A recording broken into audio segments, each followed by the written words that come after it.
That was the morning session here at the third day, the final day of the Jalsa Salana. And the beautiful thing about this convention is that you get to meet for the first time, you get to see again your brothers from all across the globe. Someone who has traveled almost a day just to get here to the Jalsa Salana is our brother Herman, who has done Bai'at in January. Yeah, And we're going to ask him because that was just, you signed the Bai'at form, but now today, the final ceremony, the Bai'at ceremony, where His Holiness Hazur Anwar is going to come, and you will see that chain form throughout that Jalsa. But before that, I want to ask you, after doing Bai'at, so in January when you decided to become an Ahmadi, what changes did you notice? Bismillah. Before and after the Bai'at on January, I feel that my life was, there was a reason now. A reason other than just living. Yeah. There was a reason to continue to live, to worship. Yeah. Some of the good things that happened to me during this time is, for example, before Bai'at, I worked with my murabbi in the Marshall Island, Judge Iqbal. I was working, but I was not a convert yet. During those times, it didn't limit me from learning and praying, asking God for His guidance and everything. And just before last year, at the middle of last year, I used to be a teacher, but then my contract was up. And then, out of nowhere, I got hired again. Yeah. Inshallah, Wow. with His blessing. Mashallah. And now that we're just, moments away from the Bai'at ceremony, the last 3 days and today, how excited are you? Are you looking forward to it? What's been the highlight so far? Man, this is overwhelming. The population here is like the population of my old country, which rarely come together as one. Yeah. So to see this many people in one place, many people from all around is As one. as one. One. And I think the true unity you will see now, where it starts from the hands of Hazur and it goes all the way to the entire ground. Inshallah. Jazakallah, thank you so much. And we will let you go inside. You're going to have to take your place. As I said, the final preparations here are being made where the Bai'at ceremony is going to start. Now that Mubarak Siddiqui Sahib is making his way into the screen, that's my time to go. Mubarak Sahib. जज़ाकल्लाह रज़ा साहिब जज़ाकल्लाह और हाफिज़ साहब नाज़रीन अब से थोड़ी देर के बाद इंशाअल्लाह लज़ीज़ आप और हम सब जो हैं वो आलमी बैत की रूहानी तकरीब में शामिल होंगे। एक ऐसी खूबसूरत बाबरकत और रूहानी तकरीब जिसको जितने भी खूबसूरत अल्फाज में बयान करने की कोशिश की जाए उसकी कैफियत को वो जज्बात को सही तौर पर पहुंचाना मुमकिन नहीं है। मोहतरम हाफिज़ साहब, कैसे ये खूबसूरत नज़ारे हैं? जी बिल्कुल, आपने दुरुस्त कहा मुबारक साहब। वाकई ये नज़ारा जो अब हम देखेंगे इंशाल्लाह आलमी बैत का, ये नज़ारा ऐसा वाहिद नज़ारा है कि अगर हम इसकी मिसाल कहीं ढूंढें इस दुनिया में तो हमें और कहीं पे नज़र नहीं आती। और दरअसल यही वो नज़ारा है जो मखलूक को ये बताता है कि उसने अपने खालिक के साथ किस तरह से पुख्ता ताल्लुक़ कायम करना है। यकीनन। और अब आइए चलते हैं हम स्टूडियो में।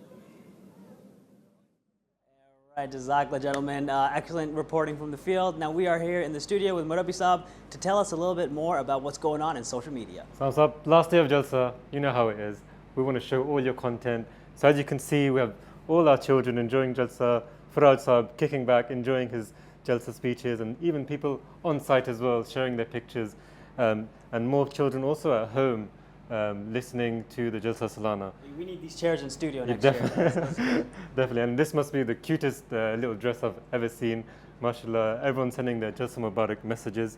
And also the pinnacle of Jalsa Salana is the Almi Bai'at, something we're all looking forward to, and I can't wait to be part of this as well. And now just to show you one small video of all the Jalsa guests that we've been trying to meet, we'll show you that right now. The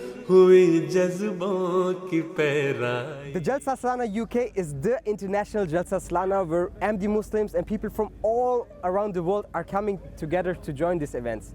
Let's ask the participants where they are from and what they are looking forward the most. Let's see. My name is Christian Diaz. I'm from Colombia. I am from Canada, Montreal. I'm from Ghana. Germany. Indonesia. I'm from Turkey. I live 15 minutes from Islamabad.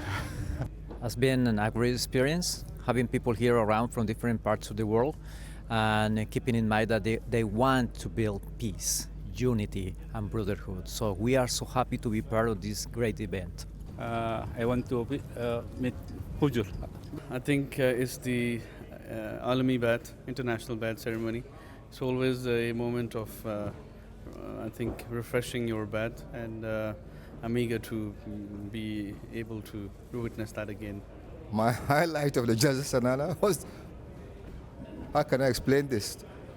With Huzur's appearance for the Jummah to start with, and then all else was just marvelous to deal with the Khalifa again. I think everything is of the Jalsa Salana is the highlight, but of course, his speeches and his presence is, I think, the highlight of the Jalsa Salana. The blessings, and hopefully I'll be a better person when I leave, and meeting the good brothers. Myself is from Germany, and it is wonderful to be a part of the Jalsa Salana this year and to meet brothers from so many countries, to catch up with them and to hear their stories, their beautiful stories, how Jamaat is growing up in their countries. You can see so many people are looking forward to the Alami Bai'at and the speeches of Huzur. How's your feeling just leading up to the Bai'at now? Oh man, I'm just looking forward to that spiritual recharge. Literally, as soon as you put your hand on that person's shoulder in front of you, you just get this recharge through you, and it's wonderful. I can't wait to experience that. It's a bittersweet feeling because the Bai'at is the sign of the coming to the end of the Jalsa, but we have so much content for you guys to get through the Jalsa blues. So make sure you can see the QR codes, make sure you follow, and there's so much content for you on your feed to be seeing everything to do with the Jalsa Salana. So make sure you follow, and also leave some comments as well, because we always like to see that as well. Yeah, absolutely. And with one Jalsa ending, that just means the next one's coming up in less than a year. So hey, silver lining, right? Silver lining. So Jazakallah Rabbi, excellent. So when we come back into the studio, we'll have a look at Huzur's tireless efforts to engage the international press. And every time he's done so, he's been firm on Islam's stance of justice, peace, fairness, and the need for people to recognize their creator. And we have a wonderful documentary summarizing Huzur's press engagement all over the world in the past 20 years. And honestly, I can't wait to see it with you. That and more is coming right up. Don't miss a moment of this year's Jalsa Salana UK by following Jalsa Connect online. Absorb the full Jalsa experience by following our exclusive Jalsa coverage across social media. You can also share your very own special Jalsa moment using Facebook, Twitter, Instagram, Snapchat, and email with the hashtags #MyJalsaMoment and #JalsaConnect.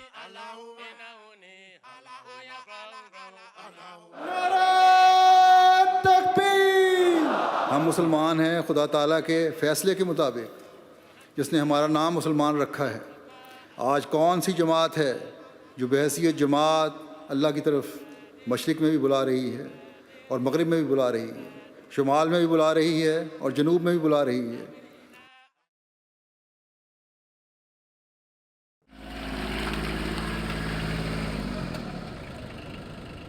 I'm working as a Nazim Tabshir, which is Reserve 1, and our job is to look after the foreign delegations. In those foreign delegations, we have non-Ahmadi and Ahmadi delegations. Our responsibility is to look after their logistics. We provide all the accommodation facilities for the foreign delegations, and we have to transport them to Jalsa Salana, of course. When they arrive here till their departure, it is our responsibility to look after them.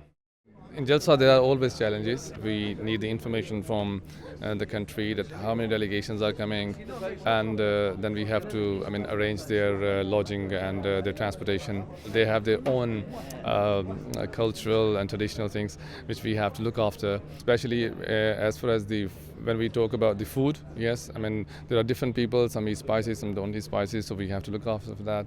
Everybody wants to be here in Jalsa in time, so it is a challenge to bring 600-700 guests in time on Jalsa, and no matter what transportation you provide, you face the traffic as well on the way, and there are many natural causes that can stop you. So, but we do our best to bring all the guests to Jalsa and get them back to their accommodations. I would say, if you look at the people, those who are here in this marquee, they are Chinese, they are Indonesian, they are African, they are from the Eastern European countries. You've got South Americans from all over the world. People are here, right? From almost 60 countries, delegations are here. It makes our Jalsa more colorful with these people. Also, another important thing, that it tells the vivacity of the Jamaat, the community, and how widespread is the community, and how the message of Muhammad Islam has gone all the corners of the earth. This is what it tells us basically, and you can see it from here. I just noticed in that little bird's eye view of Hadeeqa-tul-Mahdi, it kind of looked like a heart shape was forming. So take a look for that when you see it next time. Let's go ahead and start talking about Hazur's press engagement on tours. Here with me is Amjad Mahmood Khan from America, who serves as Secretary Amur Kharja. Assalamu alaikum, Amjad Saab. Wa alaikum assalam wa rahmatullah. So Hazur has built quite a outreach for press over the past 20 years.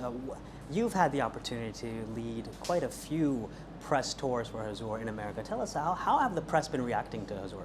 By Allah's grace and mercy, Hazur Aqta Sayyid Ta'ala has visited 5 times the United States, 5 separate tours. And the US media has been captivated in each tour.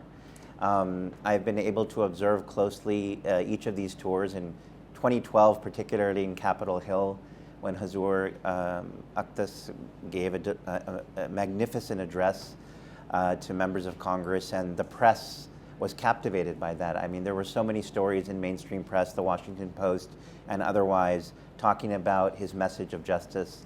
I also recall in Los Angeles in 2013, when the Wall Street Journal did a profile piece on Hazur's visit, and of course the message there.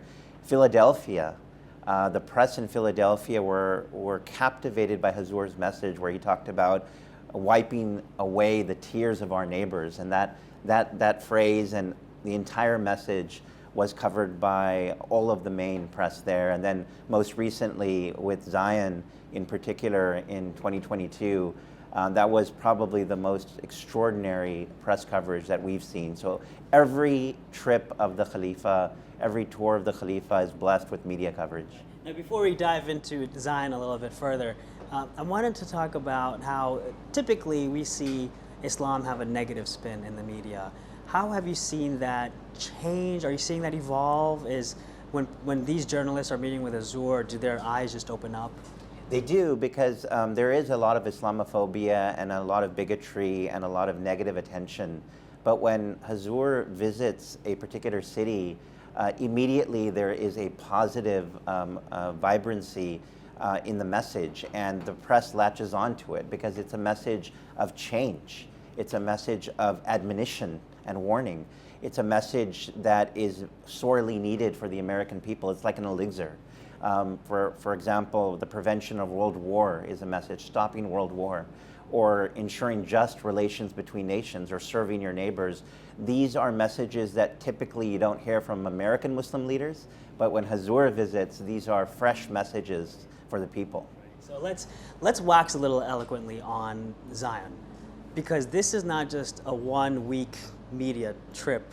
We're looking back in history when the media was publishing Hazrat Masih Maud prophecies and the duel with Dawi. So tell us a little bit about how that before and the now all manifested with Hazur's visit. You know, sometimes Khalifa's visit unearths the seeds of opportunity that are right beneath your feet. And what we saw in Zion was something truly historic. We knew it was the inauguration of a mosque, Fateh Azim, but this was the fulfillment of a grand prophecy, one that had been known since we were growing up as children. And when this trip was announced and we had just a few weeks to prepare, we were wondering how would the media react to this, 100-year-old prayer duel. But we had pitched this idea of a story of having the century-old prayer duel and two prophets challenging each other. And the Associated Press latched onto that story to such an extent, and I had never seen this in working in this department for well over a decade, that they wanted to do a pre-story visit. And they came all the way to Zion, spent 3 days, and understood the entire aspect of the storyline. Meaning they pre-interviewed people, they looked at people who aren't even part of the Jamaat, they understood the entire story, and then they moved forward. Exactly. So with that, Hazur is on his way over to the Jalsa Gah for the Bai'at ceremony. So let's take a look at Hazur's arrival.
And beloved Hazur is now making his way towards the Jalsa Gah for the international Bai'at, and we can see the Qafla there making its way, and Hazur will very shortly join all of those who are assembled inside the Jalsa Gah for the international Bai'at.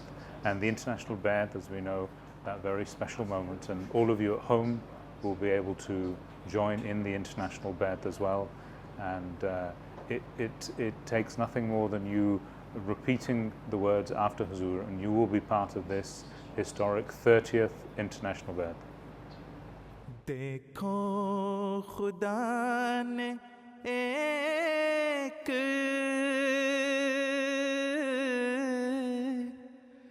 जहां को झुका दिया गुमनाम पाके शोहराए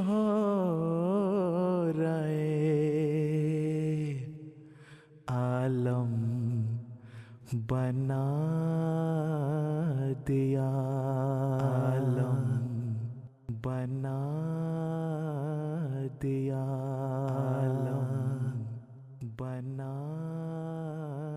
दिया देखो खुदा ने एक जहां को झुका दिया गुमनाम पाके शोहराए आलम बना दिया जो कुछ मेरी मुराद थी सब कुछ दिखा दिया जो कुछ मेरी मुराद थी सब कुछ दिखा दिया मैं एक गरीब था मुझे बेइंतहा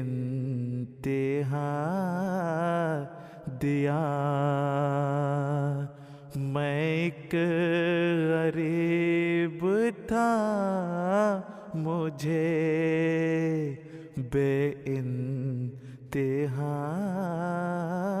दिया कुछ ऐसा फज़ल हज़रते रब्बुल वरा हुआ कुछ ऐसा फज़ल हज़रते रब्बुल वरा हुआ सब दुश्मनों के देख के औसा हुए खता सब दुश्मनों के देख के औसा हुए खता उनके लिए तो बस है खुदा का यही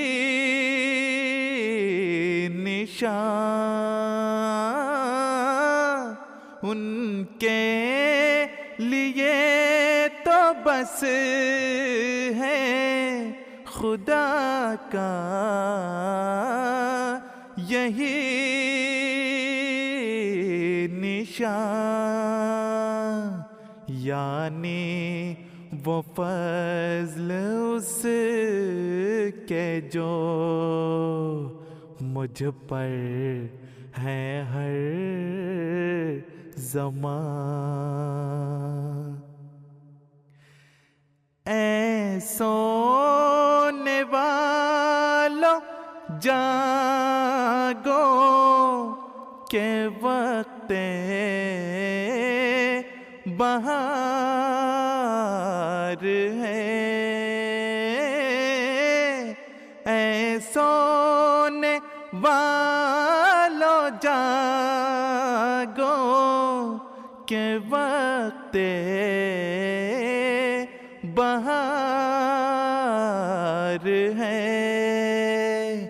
अब देखो आके दर पे हमारे वो यार है अब देखो आके दर पे हमारे वो यार है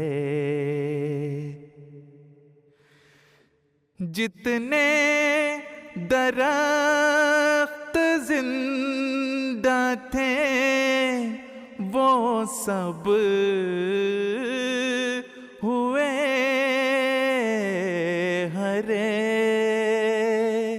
फल इस कदर पड़ा के वो मेवों से लद गए फल इस कदर पड़ा के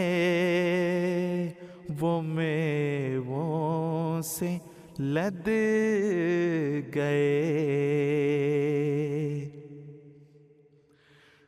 जो दौर था خزاں کا وہ بدلا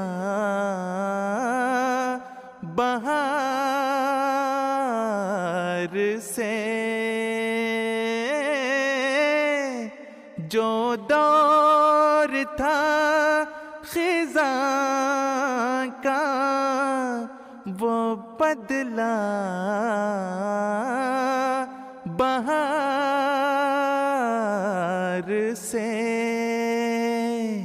چلنے لگی نسیم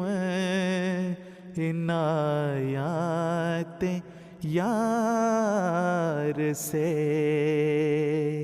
چلنے لگی نسیم عنایات یار سے ایک قطرہ اس کے فضل نے دریا بنا دیا ایک قطرہ اس کے فضل نے دریا بنا دیا میں خاک تھا اسی نے سریا بنا دیا میں خاک تھا اسی نے سریا بنا دیا میں تھا غریب بے کسو گمنام بے ہنر کوئی نہ جانتا تھا کہ ہے قادیاں کدھر کوئی نہ جانتا تھا کہ ہے قادیاں کدھر لوگوں کس طرف کو ذرا بھی نظر نہ تھی لوگوں کس طرف کو ذرا بھی نظر نہ تھی میرے وجود کی بھی کسی کو خبر نہ تھی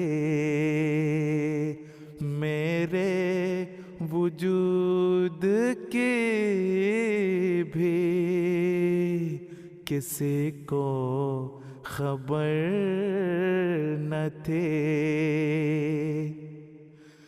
اب دیکھتے ہو کیسا رجوع جہاں ہوا اب دیکھتے ہو کیسا رجوع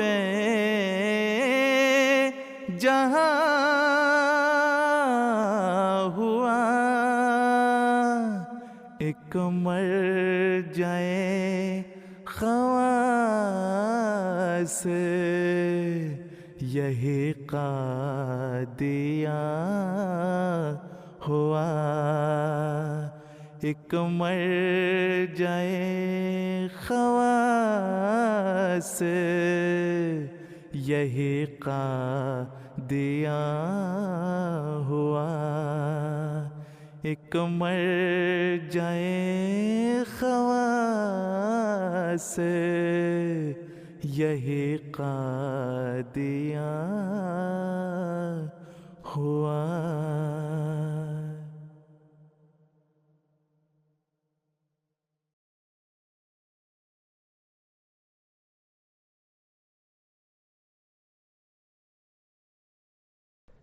निगाहों ने तेरे मुझ पर किया ऐसा फसोसा की The ultimate objective of every Muslim is to win the pleasure and love of Allah. A question that occupies the mind of every Muslim is, how can I get closer to my Creator? What steps can I adopt in order to develop a living relationship with Allah? A first step is to continuously repeat with a pure heart the attributes of Allah. For Allah has proclaimed, فَاذْكُرُونِي أَذْكُرْكُمْ, meaning, therefore, remember me and I will remember you. So the more you remember Allah, the more Allah will remember you. The next step is to contemplate upon these sublime attributes of your Lord. Deeply consider in which ways you or others have observed specific attributes. For example, that Allah is the ever merciful, most gracious. Think about all those times when you, your friends, or your family were in trouble, or severely ill, or in need. Which attribute of Allah took away that problem? Was it the healer, Ash-Shafi, the helper, An-Nasir, the protector, Al-Amin, the provider, Ar-Razzaq? Thinking about these attributes and manifestations of Allah's help will fill your heart with the love of Allah and cause to inculcate these qualities in your own character where possible and according to your capacity. Step 3 is to love Allah's creation. This is a step which invites Allah to fill your heart with His love. Allah has given a clear statement, Wallahu yuhibbul muhsineen, and Allah loves those who do good. It's a simple rule. If you show love and kindness to Allah's creation, then He will also show love and kindness to you. Step 4 is to be aware and seek repentance for your sins. Allah has proclaimed, Inna Allaha yuhibbut tawwabina. Allah loves those who turn to Him. There should be no sin for which you are not regretful and in need of repentance and forgiveness. This will attract the love of Allah. Step 5 to win the love of Allah is to pray. Allah has declared, Inna Allaha yuhibbut tawwabina. Allah loves those who turn to Him. The word tawwab also means someone who continuously turns to Allah. You should start remembering that I prayed to Allah for such and such a thing, and Allah accepted my prayer. This will increase your love for Allah. Step 6 is to put your trust in Allah. Allah has put it very simply, Inna Allaha yuhibbul mutawakkilin. Allah loves those who put their trust in Him. Putting your trust in Allah acknowledges Allah's power and grandeur, believing that only He can help you. Having this trust in reality will again invite the love and mercy of Allah. Step 7 is to act with justice. Allah has made a powerful statement, Inna Allaha yuhibbul muqsiteen. Surely Allah loves those who are just. You should always act with justice for the sake of Allah. May that be against your family or even your worst enemy.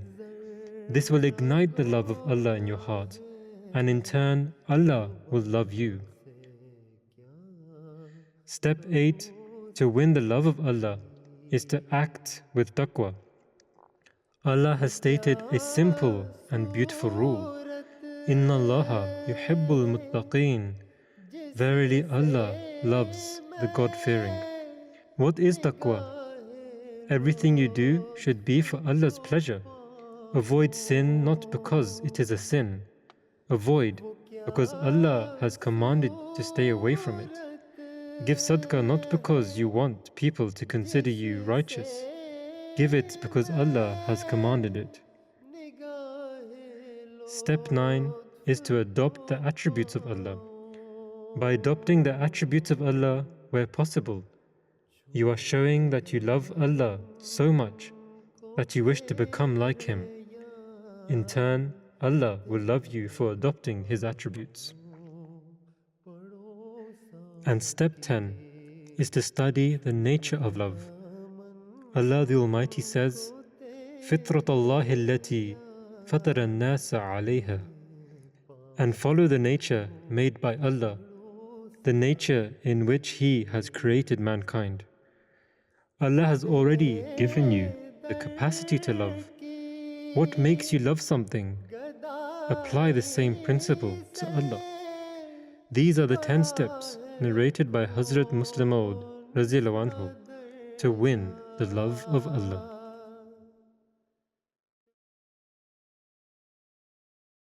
صلي على نبينا صلي على محمد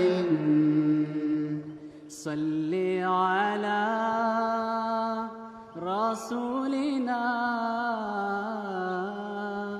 صلي على محمد صلي على رحيمنا صلي على محمد صلي على سراجنا صلي على محمد صلي على رسولنا صلي على محمد صلي على شفيعنا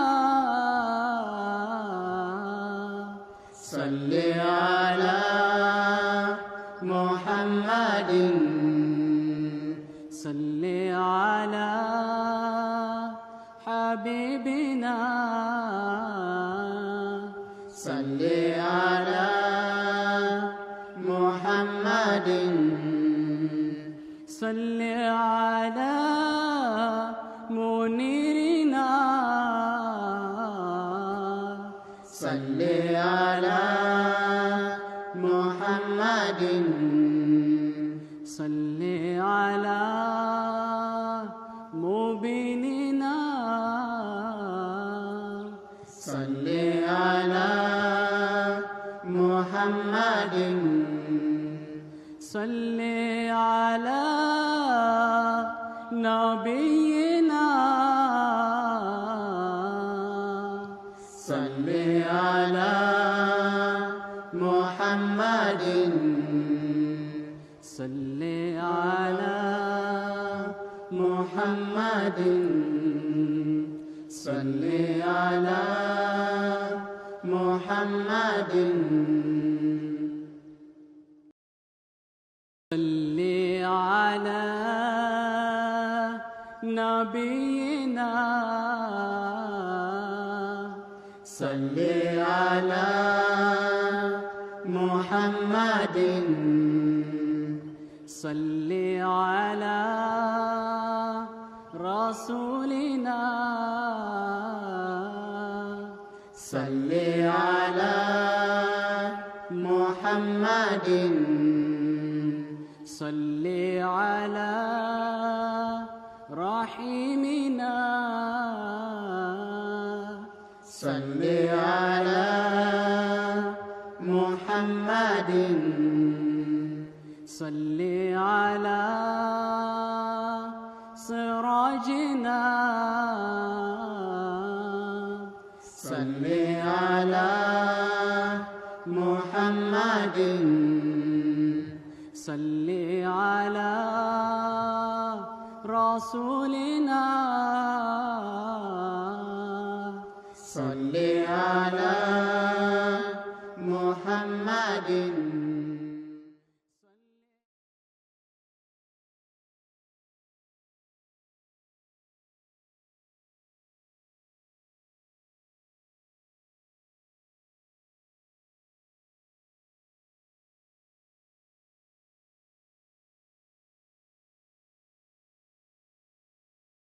And welcome back to the main marquee, where we just had the honor, the pleasure, the blessing to be part of this unique event that no other community in the world has, the International Bai'at Ceremony, as we mentioned, this year in the 30th year, by the grace of Allah, alhamdulillah. Joining me now, and I'm very glad, very fortunate, very honored that Amir Sahib Nigeria has found some time to talk to us. Amir Sahib, Jazakallah, Assalamu alaikum to you. Wa alaikum salam wa rahmatullahi wa barakatuh. Congratulations. First of all, we've had another year, another time, the honor, the blessing to join this unique event, to do Bai'at at the hand of Hazuri Anwar Aidullah Ta'ala Aziz. What is it that attracts us? What is that feeling? How do you feel? I mean, it's very difficult to describe in words. I'm asking you to do a very difficult task at the moment, I'm sure. That's but right. Anything that you can share with us. Okay. Thanks very much. Alhamdulillah Rabbil Alameen that I'm able to participate in this global Bai'at. I must say that it's really faith inspiring to have direct contact with His Holiness, and it's a very great experience. It's very moving, and it's a very high level, if I may say, the highest level of spiritual inspiration that is derived from having the Bai'at directly from His Holiness, as well as also praying behind His Holiness. It is a very great event, for me, which increases one in faith. There are a lot of moral learnings from what we have seen here, and there are also quite a lot of physical learnings that we see here in terms of complying with the injunctions of the Holy Prophet Muhammad sallallahu alaihi wasallam, and having that directly from the Khalifa of the time, and in a very peaceful atmosphere and loving atmosphere. Now, anywhere Hazuri Anwar travels to, the media takes great interest in the wise and the wisdom and answers filled with wisdom that Hazuri Anwar presents in regards to every matter that is presented before him. We've been talking about the engagement with the media of Hazuri Anwar Aidullah Ta'ala Aziz, and we're going to go and take a look at a little bit more of the press-related tabligh and press-related change that is happening throughout the year, and what guidance Hazuri Anwar has given to the press in this regard. Thousands of GTA Muslims are excited about one of the most high-profile visits by a Muslim leader to Canada. An incredible sight in Bonn this afternoon as a Muslim spiritual leader arrived to begin a one-month national tour. The fastest growing sect of Islam has found a home in Saskatchewan. Prominently Christian country, this is a historic day for thousands of Ahmadiyya Muslims. Thousands of GTA Muslims are excited about one of the most high-profile visits by a Muslim leader to Ahmadiyat Zindabad. In a world divided by conflicts and misunderstandings, there emerges a figure who tirelessly works to bridge the gaps, foster peace, and unite hearts. This documentary explores the remarkable journey of Hazrat Mirza Masroor Ahmad, the fifth Khalifa of the worldwide Ahmadiyya Muslim community. and his invaluable contributions to promoting interfaith harmony and bringing people closer to their Creator. So let's follow the journey of Hazrat Khalifatul-Masih V through the lens of the media. It's fitting to begin this journey in 2004, as Hazur returned to Africa after decades. The excitement among the entire Ahmadi community was palpable, as this would be their first time seeing the African Ahmadis they had previously only ever heard about. For the first time, the people witnessed the vibrant presence of the Jamaat in Africa. On his arrival to Ghana, the airport was flooded with Ahmadi Muslims, eagerly awaited Hazur's arrival. Hazur wasted no time and immediately delivered a press conference to national and African media, spreading his message of peace and unity. Ministers and the representative of the President who have also come here and to receive me, and it's a kind gesture from them. I hope we shall see again and discuss the matter of mutual understanding. Later on, Hazur met with the national president, Mr. John Ayakum Kafur, who expressed heartfelt admiration for Hazur's dedicated service to the people of Ghana for 8 years.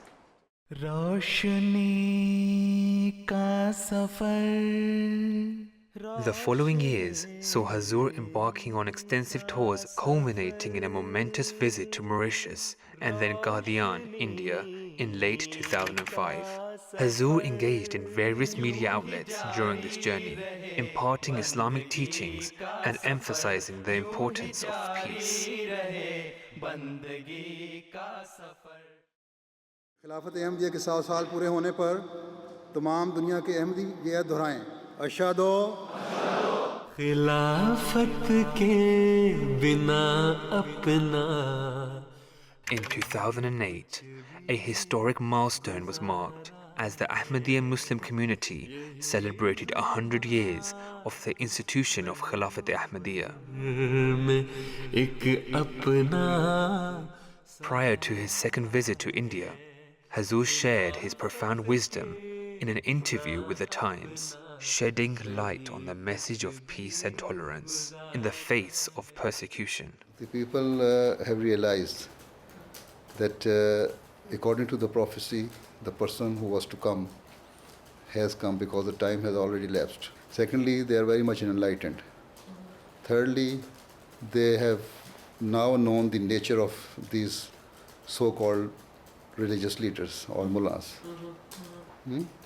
So I think they can now no more deceive the Muslim Ummah anymore.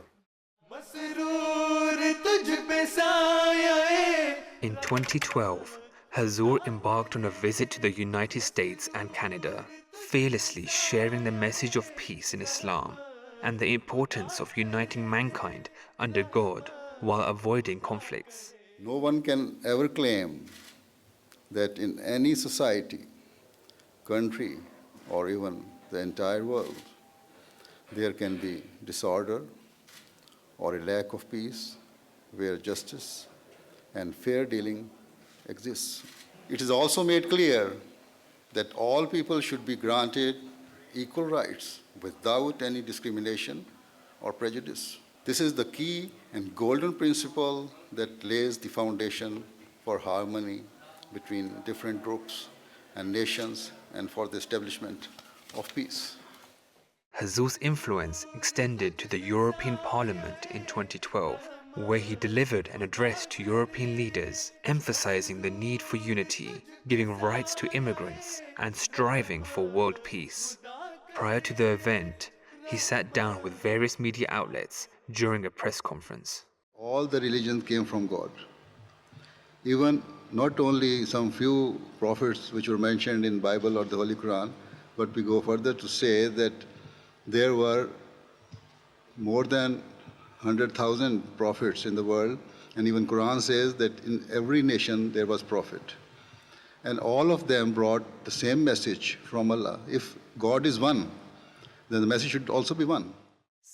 During his extensive tour of the Far East in 2013, Hazur visited Singapore and engaged with numerous Indonesian press outlets. In these interactions, Hazur addressed misconceptions about Ahmadiyyat, fostering a greater understanding of the community. Hazur's journey across Australia spanned nearly a month, marked by inaugurations and his unwavering mission of promoting peace.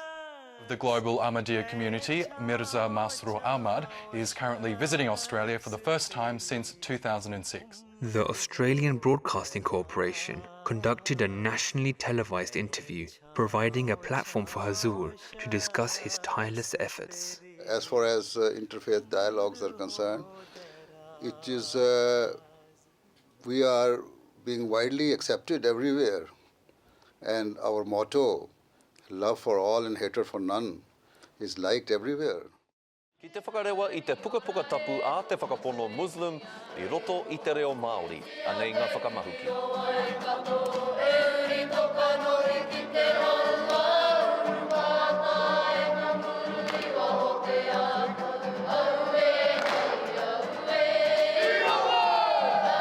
A historic and significant occasion unfolded in New Zealand as Hazur met with the Maori king. Coinciding with the completion of the Quran's translation into the Maori language, national and Maori media extensively covered this event, highlighting the significance of the occasion.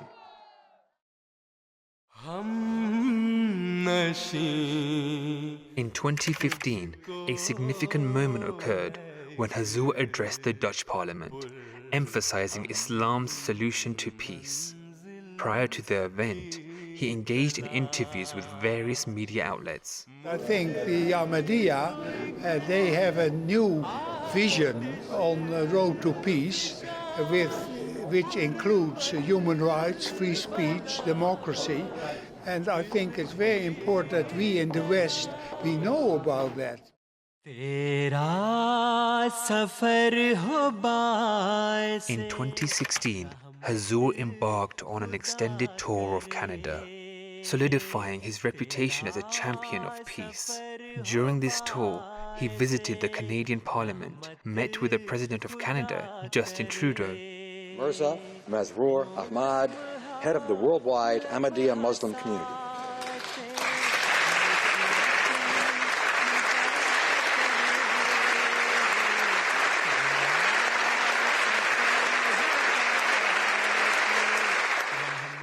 And participated in an extended interview with Peter Mansbridge, a prominent Canadian journalist, in his high-profile Prime TV show, One-on-One. We Ahmadi Muslims are very much absorbed in the society, and we believe that the love of your country is part of your faith. Throughout this tour, Hazur left no opportunity wasted to impart Islam's message of peace.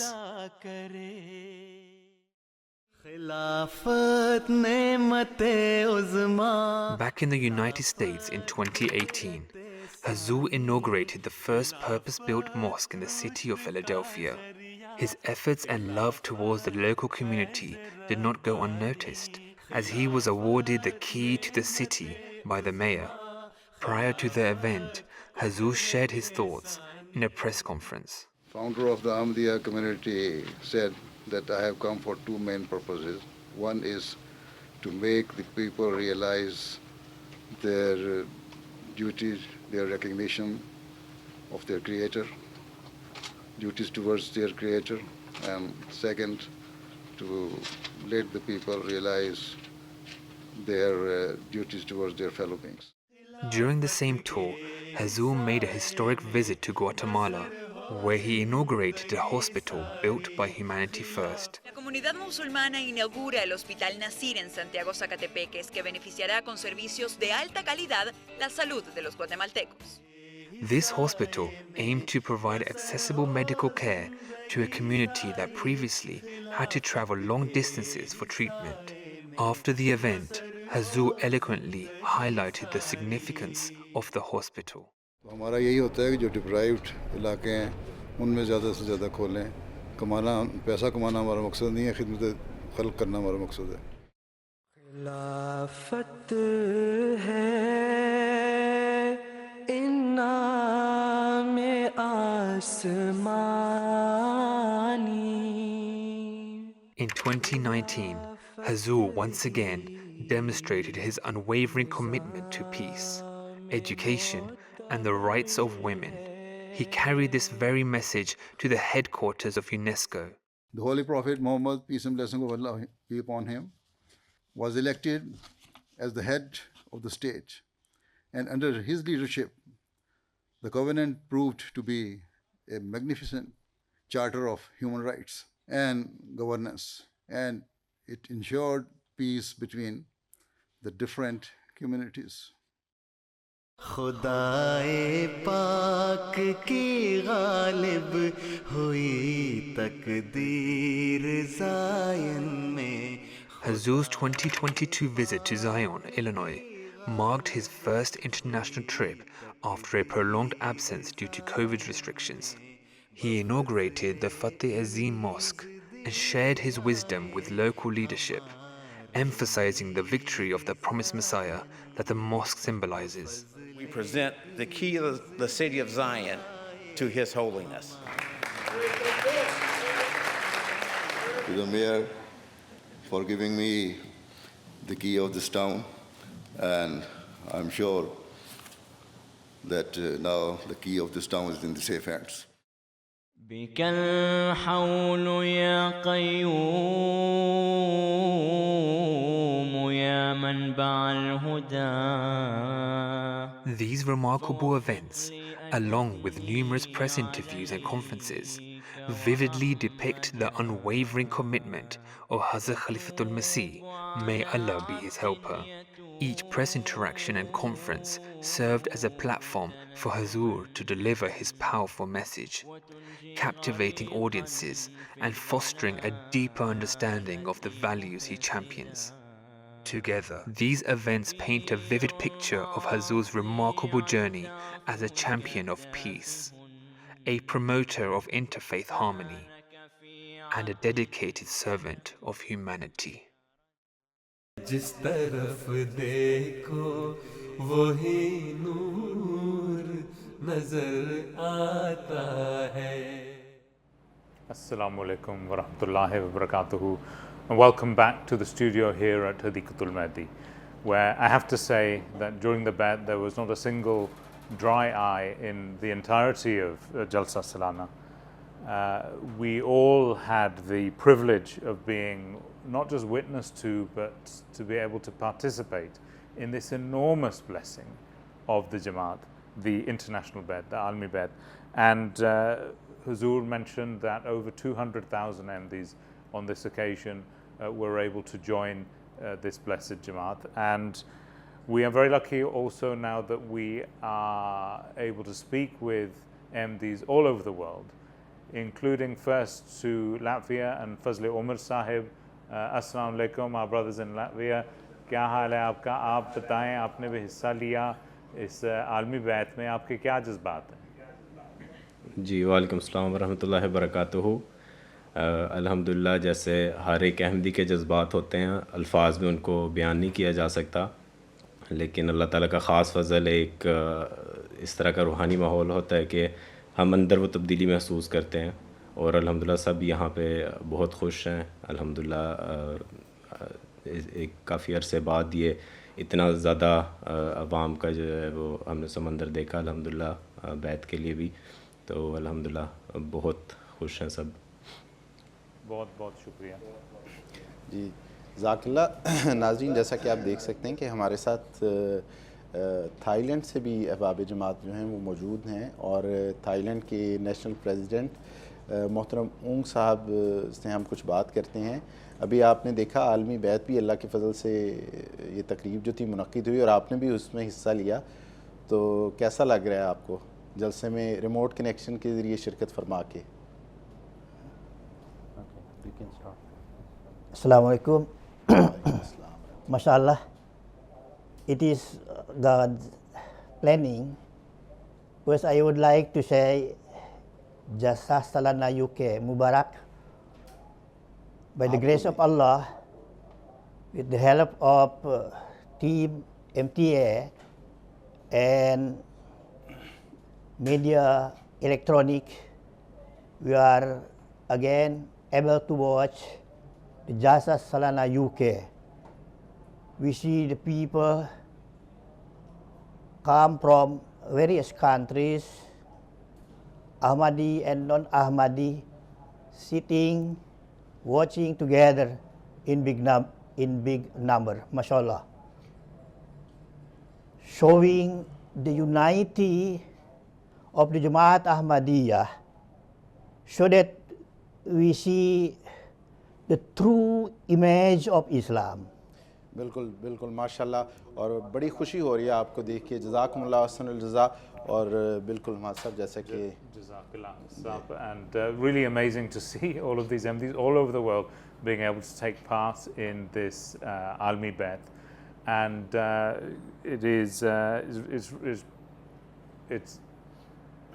it's really incredible that to just think about all of these MDs wherever they are in the world, they were able to take part in the Almi Bai'at. And you know, one can imagine a chain which wraps all around the world of all of these MDs. बिल्कुल ये जैसे अब हमने अभी देखा है remote connection के ज़रिए जिस तरह ये जमातें दोनों शरीक हुई हैं, वाकई खिलाफत अहमदिया की ये बरकत है और जमात के ऊपर खुदा ताला का ख़ास फजल है कि जिसने इस तरीके से जमात को एक ख़ानदान की तरह जोड़ दिया। तो ये जिस तरह आप कहाँ थाईलैंड और कहाँ लैटविया दोनों दूर दूर हैं, लेकिन एक ही वक्त में अल्लाह के फजल से खिलाफत की बरकत के ज़रिए ये MTA के ज़रिए जुड़े हुए हैं आपस में एक ख़ानदान की तरह, और बैत में भी सब ने एक ही वक्त में शिरकत की जिस तरह। बिल्कुल और बंदा फिर यही सोचता है कि जिस भी मुल्क में MD हैं, हमारे MD भाई बहन हैं, वहाँ पे उनके भी वही जज्बात हैं जैसे हमारे यहाँ पे हैं। हम तो हुजूर के करीब हैं, लेकिन बहरहाल MTA के थ्रू वो भी हुजूर के करीब हैं, उन्होंने भी हिस्सा लिया। Over our coverage, MTA's coverage of the Jalsa Salana, we have brought you a number of different discussions and documentaries on the topic of Tabligh. And we've talked about Tabligh here in the UK, but it's not the only country where huge efforts around Tabligh have happened. In the USA as well, this has been happening with huge effort over the last few years. So let's watch a documentary on that now.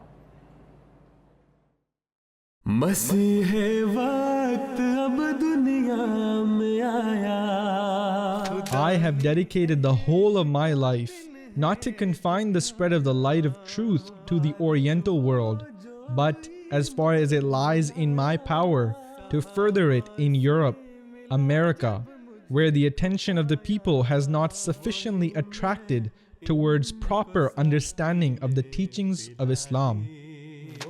Well over a century has passed since those visionary words were written, and the Ahmadiyya Muslim community has firmly planted its roots in this land.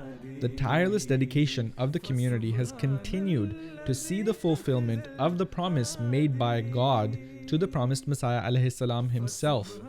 I shall cause thy message to reach the corners of the earth. So the US Jamaat has, by the grace and mercy of Allah, some 20 different initiatives. If I count them all, it's probably actually a lot more than that, operating all across the country. And for each of the initiatives, we have a national head. And then the way the work is divided is that we have some 10, 11 regions across the country. So managing a country which has like 4-hour time zones, it really does depend on the efficient working of all of these regional Tabligh secretaries and all these initiative heads. Specifically talking about the last few years, alhamdulillah, we have been focused a lot on all the activities, all the campaigns, all the efforts have been overall focused on one-on-one Tabligh. In September, we carried out the Stop World War III campaign on Promised Messiah Day. We kicked off Jesus in India exhibition as a campaign all across the nation. Hazur says, convey the message to the largest number of people you can in the United States of America. Regardless of whether they heed the message, respond to you or not, you have the duty of conveying. This is what we are taught, this is what Allah told Rasulullah to do, this is what all the messengers are told to do. So that's the driving force, to try and get the message across. We have about 10 ethnic desks. The major is a Spanish desk. Then we have Arabic, Urdu, Bangla, We have Sikh desk, we have Caribbean, we have Pacific Island, Native American desk. We do also have, Pashto, and recently we formed Russian desk.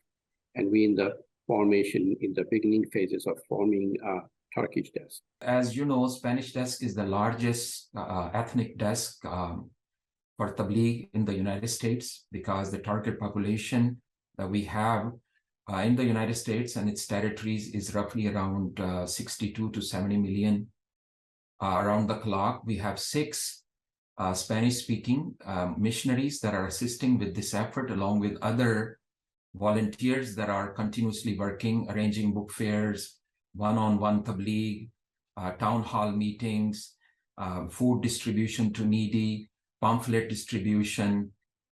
Working closely with Majlis Qudam al-Ahmadiyya USA and local tabligh secretaries, we hold massive flyer distribution campaigns across the country. For instance, on May 6th this year, we gave 20,000 Messiah Has Come flyers on a single day. Millions of people have received the message of Islam Ahmadiyyat through these campaigns. Under Direct Mail Tabligh program, tens of thousands of information packages are mailed every week to validated home addresses. I am serving as the Street Corner Tabligh lead. It was a national initiative that was launched on March 20th, 2021 to maintain the momentum of Tabligh during pandemic while maintaining the COVID rules. We're creating a website called visitamosque.us. We've added 10 mosques of different states in that website. The idea is to bring all the mosques on that website countrywide. We had some 10 or 12 of these huge, massive 48-foot across billboards to convey the message, and those billboards, when we had them in Times Square, they themselves ended up giving us an opportunity to get news stories based on what we were trying to do. And those news stories went all across the globe in different languages and so on. So these are the driving forces, the instruction of Al-Khalifatul-Masih to convey the message to everybody, and the best possible way probably of drawing the grace of God for ourselves so that we can solve our problems, so we can move ahead in our own, spiritual as well as material lives.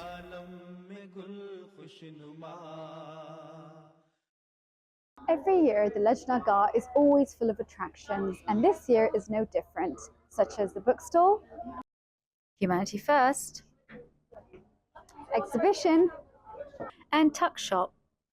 When you come to the Lajna Bazaar, the first thing that hits you are all the colours at the clothes stall and the aroma in the air from the food stalls. It might seem a little quiet at the moment, but believe me, this place will be heaving pretty soon.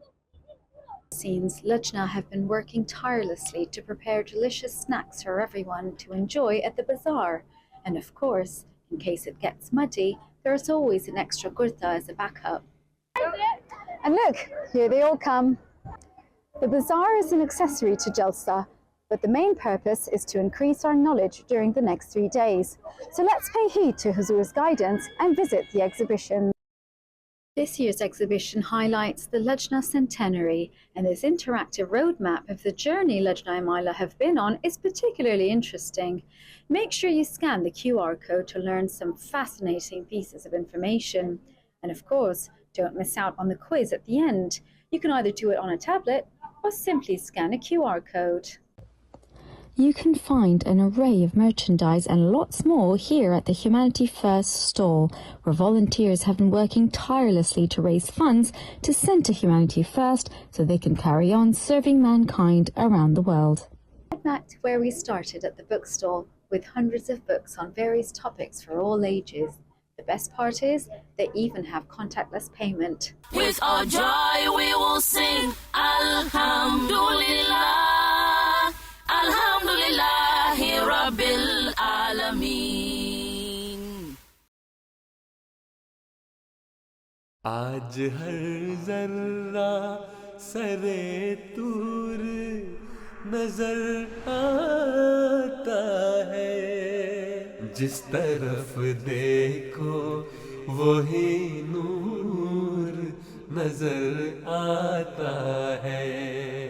आज हर एक है मुश्ताक लिकाए शहीदी घर में बैठा कोई रह जाए ये मुमकिन ही नहीं गुलशने हजरत अहमद में चली बार बार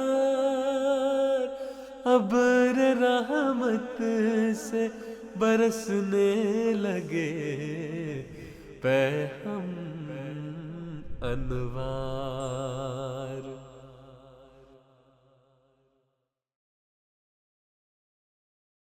in a truck right now, and I'm about to tell you what type of truck we are in now. Throughout the Jalsa, whenever we see Hazur sessions, we've seen multiple screens pop up around Hazur, and it shows all these different Jamaats from around the world who are tuning in and watching Jalsa live with their respective Jamaat members. Now, you might be wondering, where is this coming from? How does this happen? Well, it happens from this truck. This very truck has one specific job, and it is to manage all of those Jamaats that are joining. So I'm joined here by the Global Feed Coordinator, Atal Abbasi Sahab. Assalamu alaikum. Wa alaikum assalam wa rahmatullahi wa barakatuh. So, Atal Abbasi Sahab, this is a very impressive truck. Lots of screens, lots of wires, lots of buttons. How do you get all these Jamaats to sign on and be ready in one go for this? Well, it is a big task, but alhamdulillah, the Jamaat members are very committed. They do want to be part of this blessed Jalsa Salana, and they're very dedicated. And it's not that difficult to get them on board. I mean, they're very eager. And we have a lot of countries that have joined in this year. And alhamdulillah. How many countries? So over 60 countries, but 85 cities up until now. Oh, wow. So there are multiple feeds from different countries coming through, like Cameroon have 4, Bangladesh has 4. We've had other extra, like for example, USA, Canada, 2 each coming from there, Indonesia as well. Right. So there's a lot of different cities around the world that have joined in to be part of this Jalsa Salana. So does that mean there's like 85 different buttons or 85 different screens that the team has not. to I mean, it's all done through one machine, and then there's a system behind it, how to put them on, and there's a waiting room. Majority of them just come and sit in that waiting room, and then when we want to take them, we put them in the actual room where they appear on TV. Wow. Yes. So with over 85 cities, we're not just thinking Western Hemisphere or Northern. I mean, who's the furthest? Absolutely not. I mean, we had yesterday New Zealand actually, with an 11-hour difference, join us. Okay. And we saw that they were watching the stream throughout the night, and up until 4 a.m. they were there sitting dedicatedly, watching, committed, thirsty to listen to the beloved Hazur's speeches and just make sure that, they don't miss out and hear it live at the time that, they're up. That's amazing. So we see quite a few team members here. Are they all local? No, so we have a team from UK and Canada studios running this operation. We've got different operators here as well. And then we've got also MTA 1, MTA 3 and MTA Africa that we're connecting to different countries as well. What is it about Canada that there's so many Canadians here in England? I mean, we're just blessed that we've got this opportunity to come and help out in this Jalsa. I mean, it's a fascinating opportunity. So tell us a little bit about Hazur's guidance for this project. Absolutely. I mean, anything innovative in terms of Jalsa Salana is truly Hazur's guidance and blessings, and his guidance towards how to make it happen. And this is another project that beloved Hazur had initiated, and this is why we're at this position now where it's the second time that it's happening. Yeah. So what improvements have been made? What's something different since the first time? So there's a new software we're using now. There were a lot of restrictions and limitations with the software we were previously using. It was a little bit difficult to bring them on board in terms of when we wanted to play them out. But now this year we've gone to another company, and alhamdulillah that process has become a little bit simpler. There are still challenges, and hopefully, inshallah next year those will be eradicated as well. Okay, cool. So what improvements have we seen this year? So we've seen a lot more countries join in. We've got live graphics time coming up, which was there last year as well. But mainly the technology that we're using is the one that's different from last year, and that's been a lot of help. MashaAllah, great. Yes. Now, this is a very impressive truck, very impressive backdrop. There's a lot of cables around here. How much of this did you have to put together, or is this pre-assembled? So there's a huge team working behind the scenes. I mean, the preparation for this starts well before Jalsa Salana, reaching out to the countries, ensuring that there is well managed and telling them exactly what we need from them. And it's not just a team that you see over here working. We have 85 different technical people in these cities actually streaming these feeds to us. So it's not just what you see here, it's all the countries around the world. And I do want to give them a shout out, that Jazakallah for helping out. Excellent. So not just a global feed, but a global team. MashaAllah, Ata'Allah Basi Sahab, you are leading a wonderful effort here. Jazakallah for your work, sir. And so, of course, you look around, you could get a little dizzy. It could be my low blood sugar or whatever, but let's learn a little bit about how this entire operation works. Let's check out this short video. Alhamdulillah, this year I got the opportunity to test with different countries for the Skype connections during Jalsa Salana. And from previous year, we've had so many other countries contacting us to make sure that they are included in this year's Skype list as well. So for example, we had countries like Jamaica, Belize, and some other African countries who want to join and be part of this Jalsa. So during the Skype testing, we faced different difficulties. For example, in African countries, people don't have the right resources, for example, a computer or a good camera. So they actually join from their mobile phones. MTA is one of those channels that make people experience something so emotionally wonderful and great. And its purpose is to transcend what goes on here around the world through satellite so people can feel the experience themselves. So what we're doing today is that we are connecting, inshallah, over 100 countries. And in those countries there are various locations. And in those locations, so for example, in Bangladesh we'll have 3 locations, in Cameroon we'll have 4 locations. So we're hoping those streams that are coming here will increase to over 100. The technical challenge has always been communication, because it's a fluid moment. So we'll have different countries that will come in and then go away. The links will go down, maybe the links will stay up, or maybe some countries are only joining us for one of the days, or they're joining us for the whole 3 days. And then again, each country in itself will have 4 or 5 locations. And we had situations where some of our big countries wanted to have up to 6 locations, but actually we limited ourselves to only 100. The feedback has been amazing, and we're so humbled of the feedback that we've received. And we're just mere volunteers working. But actually, when we get the messages coming back saying that we feel connected, we feel that we're part of Jalsa, we feel that we're belonging to a community that we physically cannot be there, but our hearts and minds are there with you. And having the countries all around the world connecting simultaneously, 100 countries with all of their locations in the streams, they feel that they are part of it. This is a spiritual event, and this is something where the people around the world have come to experience, to become spiritually more closer to God Almighty. And that's one of the purposes, and having these streams available to all these countries allow people to feel a lot more connected and spiritually involved within the Jalsa Salana. जिस तरफ देखो वही नूर नजर आता है. Sorry, is this? Assalamu alaikum and welcome back here to the studios in Hadeeqa-tul-Mahdi. Now, we have been taking you all across the globe and to learn, to find out what the Jamaats across the globe are doing, how they're watching, how they're joining the proceedings here of the Jalsa Salana in Hadeeqa-tul-Mahdi. And today we're going to take you to actually one country, and one country is present here in the studios with us. So we're going to go on our Skype connection, remote connection to the Republic of Congo, who are joining us on our remote connection, one of the 100 connections that we have at this year's Jalsa Salana. And there it is. Assalamu alaikum wa rahmatullah. Yeah, you see, this is something there's a bit of a delay. This is something that happens during a live connection. But we're gonna go to Indonesia. Let's jump to Indonesia. They're actually, as I said, so one country is present here with us in the studio. Joining me now here in the studio is Sister Alyssa. Assalamu alaikum. Wa alaikum salam. Sister Alyssa, you are the daughter of the former president of Yes. the Indonesian state. Thank you very much. And to my left, I have Amir Sahib, Indonesia. Amir Sahib, such a pleasure to meet you, such an honor to meet you both, and Jazakallah for your time. Sister Alyssa, I want to start off with you. The Ahmadiyya Muslim Jamaat in Indonesia has been established for such a long time, and there's so many initiatives that the Jamaat does over there.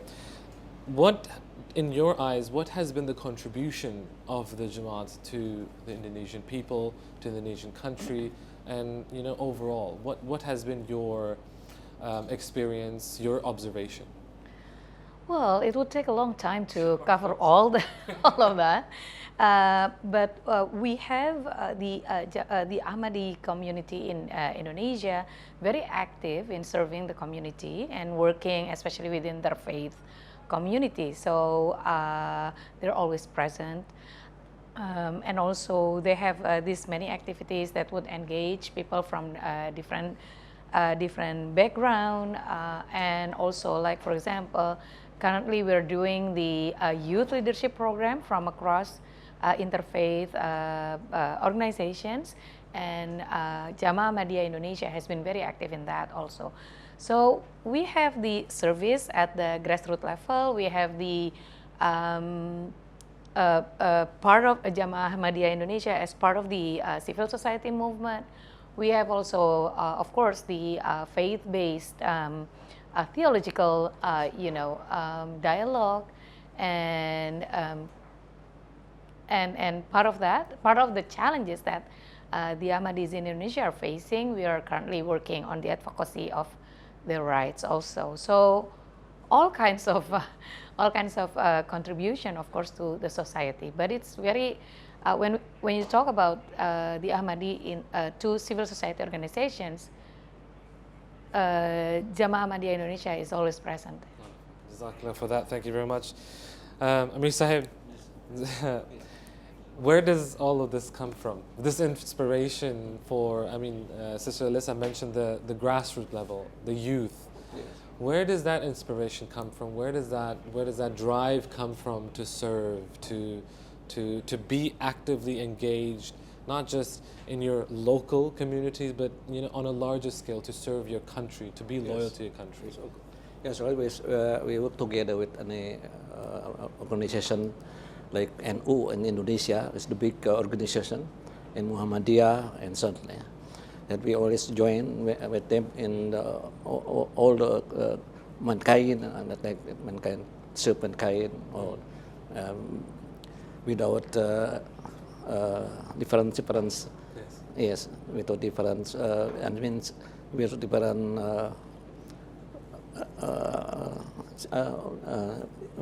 fighting.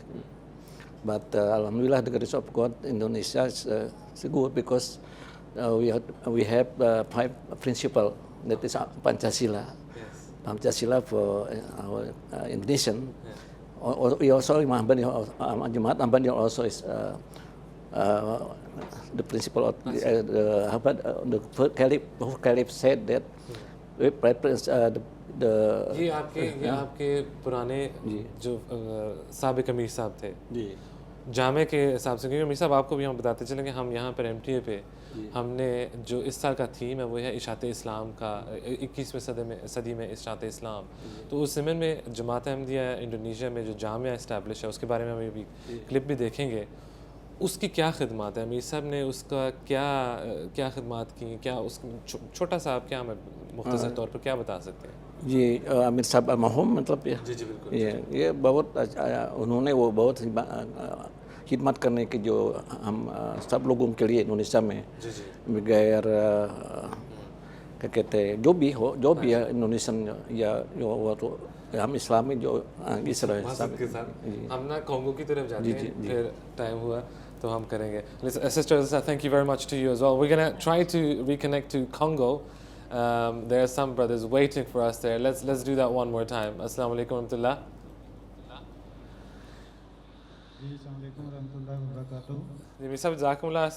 हम आपसे पूछना चाहेंगे कि पिछले साल जैसा सालाना की जो कार्रवाई यहाँ पर दिखाई गई तो हमें पता लगा कि वहाँ पर दीगर गैर जमात अहबाब भी उसमें शामिल हुए थे, तो वो इन जलसा सालाना को देखकर ये माहौल जो आपने वहाँ पर मस्जिदों में बनाया था, इसका क्या असर हुआ था उन पर?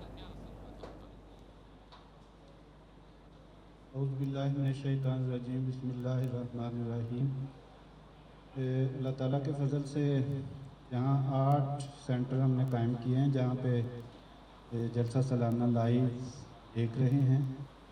जमातें तो हमारी काफ़ी हैं, लेकिन हर जगह पे बिजली ना होने की वजह से हम इंतज़ाम नहीं कर सके। अल्हम्दुलिल्लाह लोग बहुत खुश हैं। जलसा सालाना जो है वो एक नई रूह अता करता है, नया ईमान अता करता है। और ख़ास तौर पर खलीफतुल-मसीह की ज़ुबान मुबारक से जब अपने मुल्क का नाम सुनते हैं तो फस्ताबिकुल खैरात के हुक्म के मुताबिक जो अगले साल के लिए तैयारी है वो बढ़ चढ़ कर फिर दोबारा करते हैं, ताकि अगले साल हम उससे भी अच्छा अपने काम दिखाएं, ताकि प्यारे आका फिर हमारा ज़िक्र करें। अल्लाह ताला के फजल से जलसा सालाना की बरकत से नई बैतें भी हो रही हैं और लोग बहुत खुश हैं और उनमें नया ईमान हुआ है। ख़ास तौर पे अभी जब बैत की है, बैत के बाद उनके अंदर एक नया जज्बा पैदा हुआ है, एक नई ज़िम्मेदारी का एहसास हुआ है कि बैत हमसे क्या तकाज़ा करती है। और अल्लाह ताला के फजल से कोंगो ब्राज़ाविल अभी तो नई जमात है, लेकिन दिन ब दिन तरक्की करती जा रही है। अल्लाह ताला के फजल और हुज़ूर अनवर है जो अल्लाह के अज़ीज़ की कलाम के साथ आपके साथ हो। जज़ाकुमुल्लाह Hasan जज़ा। Now, as we have been taking you to jamias all over the world, one of the most crucial of these institutions are based in Indonesia. Let's have a look at how that works, and then we'll come back and have a nizam for you prepared.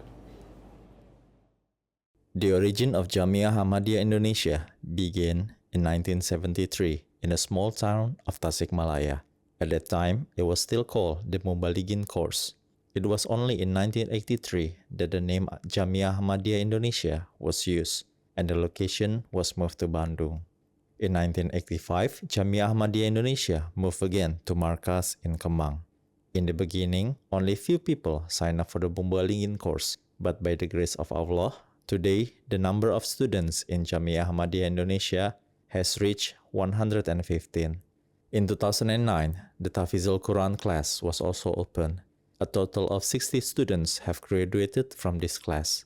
Jamia Ahmadiyah Indonesia and the Tafizul Quran class are run by 19 lecturers and 5 staff members. Alhamdulillah, Jamia Ahmadiyah Indonesia continues to grow from year to year, producing mubalighin who are fully devoted to spreading the true teachings of Islam and Ahmadiyah, especially in Indonesia. Talking about Jamia in the last 20 years, there are so many progress happened for Jamia in Jamia. One thing I can tell you about Jamia, there was an attack by the people who don't like us. They attacked to Markas, to Kemang, and because of that incident, Jamia was moved to 2 different places. They were Peninggalan and Gondrong. Those are in Tangerang, Banten. If I'm not wrong, it is for 2 years until 2007, and then Jamia came back to Kemang Markas. And because of the unstable and unconducive condition after the attack here, so Jamia that time only opened every other year. So it means it was opened in 2007, but closed in 2008 and opened again in 2009, and so on and so forth until 2014, and until now Jamia was open every year. For now, we have 115 students of Jamia. It is very different from the year when I was still in Jamia in 2009 until 2014. I was still in Jamia. The number of Jamia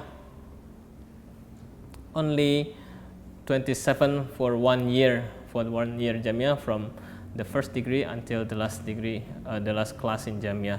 So you can see the difference in number of students of Jamia. So for now, it means that the condition for now is more stable and more conducive. Bismillahirrahmanirrahim. So in 2017, our beloved Imam Hazrat Khalifatul-Masih al-Khamis Sayyidullah Ta'ala bin Rasul Aziz instructed that Jamia MTA Indonesia should also have the Shahid program. Up until then, it was only the Mubashir program. The Mubashir degree was given, which is a 5-year program. Shahid, which is a 7-year program. So in response to Hazur's instructions, Jamia MTA Indonesia started the Shahid program. And the first class that graduated with the Shahid program was in 2020.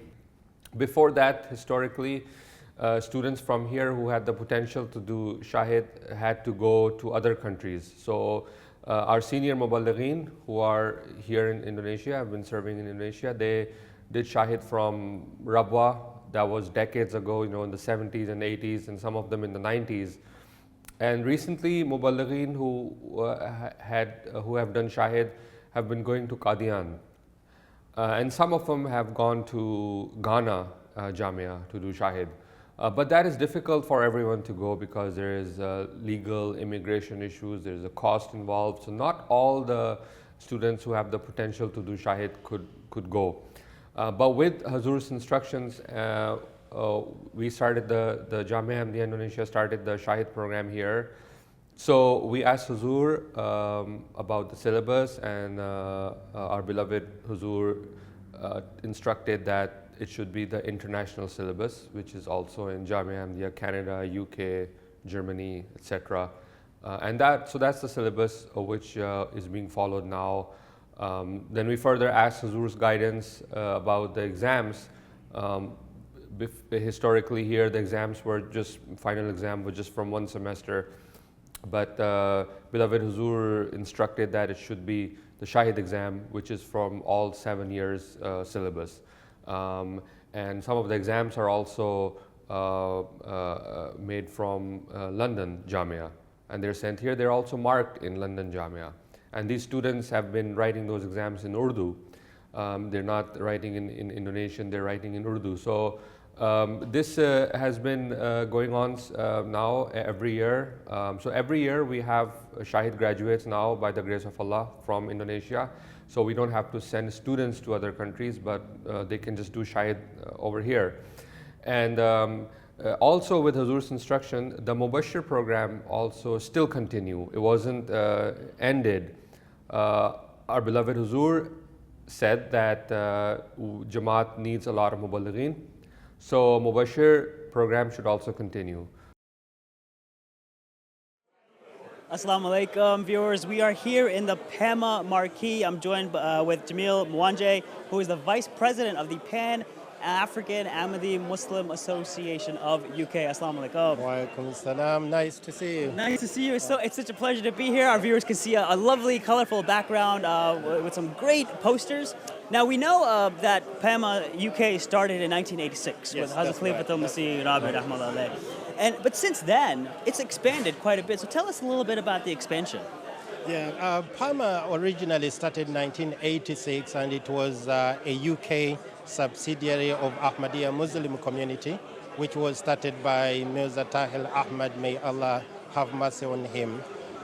It was intended to be for UK migrants who have come from Africa to United Kingdom. But after some time, there was need to cater to members of African origin who are in Germany, Italy, USA, to benefit from the same services which PAMA UK is offering to its members. And these services are things to help them excel in their life? Yes, yeah. It's 360 service in terms of somebody's life when you move outside your country, you've moved from Africa.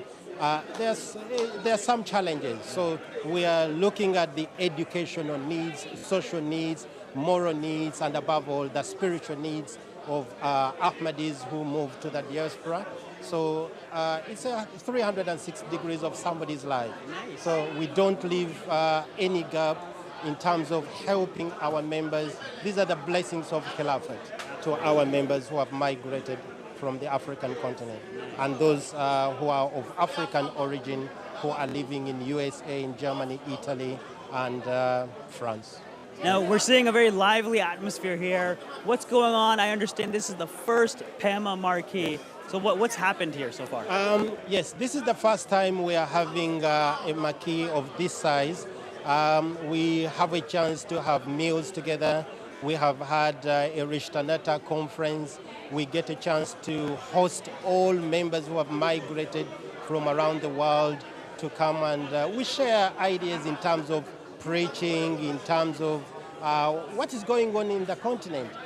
They have so many books which have been translated, which members in the diaspora have never seen. So this is a chance to go through what is happening in terms of preaching, and then even sharing ideas. We do preaching in the West, in the UK, under Huzur's guidance. So we share these ideas with members who have come from Africa, and they also help us in one way or another, how they've been doing it. They've been doing it for so long. So these are some of the things we share in our meetings, and getting together and even hugging each other. Excellent. It makes a massive net. There are people I've never seen. We get a chance to see each other. Yeah. Sounds good. Excellent. Jamil Saab, thank you so much, Jazakallah, for your time. We look forward to coming back next year, having some fufu, inshallah, and we're going to go back to studio where Raza and Hafiz Asam Saab are waiting for us. I'll join you for that fufu party. No worries, Salam Saab. Jazakallah to Jamil Saab and Salam Saab there. And what an incredible 3 days, Hafsab, it has been. I'm sure you feel the same way, that it's just a blink of an eye and it's all gone. But we will be coming to a successful end in a few hours. MTA, or us here at MTA, we've tried to bring you the Jalsa experience to you at home, wherever you are in the world, and we'll be with you, bringing you every moment till the very end, inshallah. Now, with a great facility of remote connections, as we just spoke to other countries as well, we try to bring you as many countries from around the world as possible that have been part of this year's Jalsa. And we wanted to go a step further and hear from some locations that are even more less known, but by no means any less significant than the larger Jamaats. Hafsab, I think I can see one country here. We'll get to them. जी बिल्कुल, ये Suriname की जमात हमारे साथ इस वक्त है, माशाल्लाह, अल्लाह के फजल से। तो उनकी तरफ चलते हैं। जी, अस्सलाम वालेकुम रहमतुल्लाह। बहुत खुशी हो रही है आपको देख के, अल्लाह के फजल से आप जिस तरह जलसे में शिरकत फरमा रहे हैं। तो सूरीनाम की जमात जो है उसने कैसे रिमोट कनेक्शन के ज़रिए जो जलसे में शिरकत की है और कैसे जमात को इकट्ठे किया है? बिस्मिल्लाहिर्रहमानिर्रहीम। खुदा ताला के फजल से हमारी सूरीनाम जमात की ये रवायत रही है कि हम हमेशा आलमी बैत के दिन मस्जिद में जमा हो के सब मेंबरान मिल के हम बैत करते हैं। और खुदा ताला के फजल से सूरीनाम जनूबी अमेरिका का वो पहला मुल्क है कि हुजूर अनवर अय्यदुल्लाह ताला बिन नस्रिल अज़ीज़ की शफ़क़त से और ख़ास तवज्जो से MTA जो है वो एक लोकल TV चैनल के ज़रिए सूरीनाम भर में देखा जाता है, सुना जाता है। तो उसी लोकल चैनल के ज़रिए ये MTA जो है या जलसा सालाना वो अहबाब जमात अपने घरों में देख रहे हैं।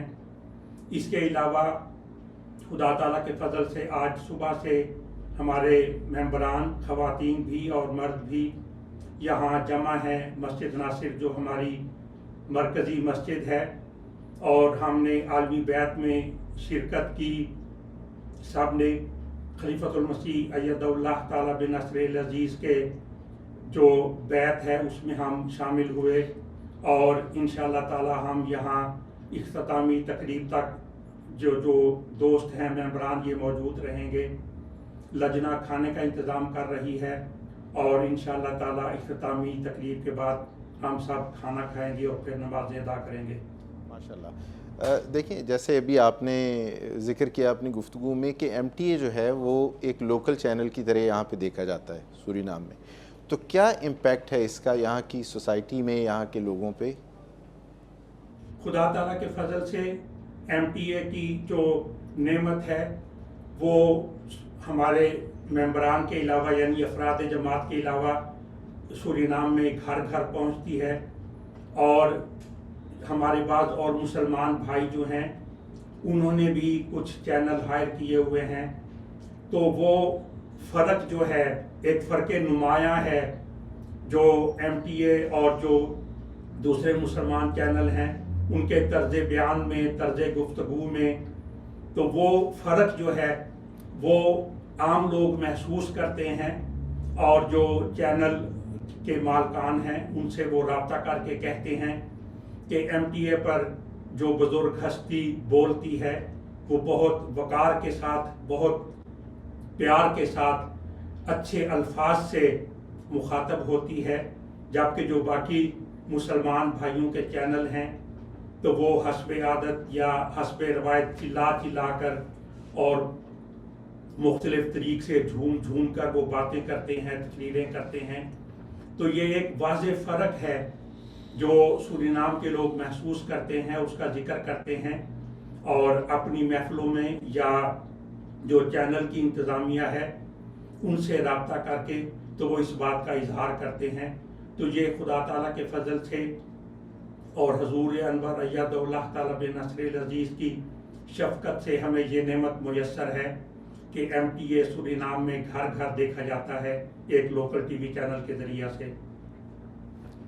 ایک سوال پوچھنا چاہوں گا اگر آپ اجازت دیں. یہاں پر ہم نے روحانی معاہدے کی تو بات کی, چونکہ یہاں پر ابھی دوست جو ہیں وہ لنگر کی طرف جا رہے ہیں تو اس لیے ٹائم ہمارے پاس ذرا کم ہے, تو we do apologize to the brothers in Suriname. Suriname سے اجازت لے کے فوری طور پہ ایک نظم کی طرف جائیں گے.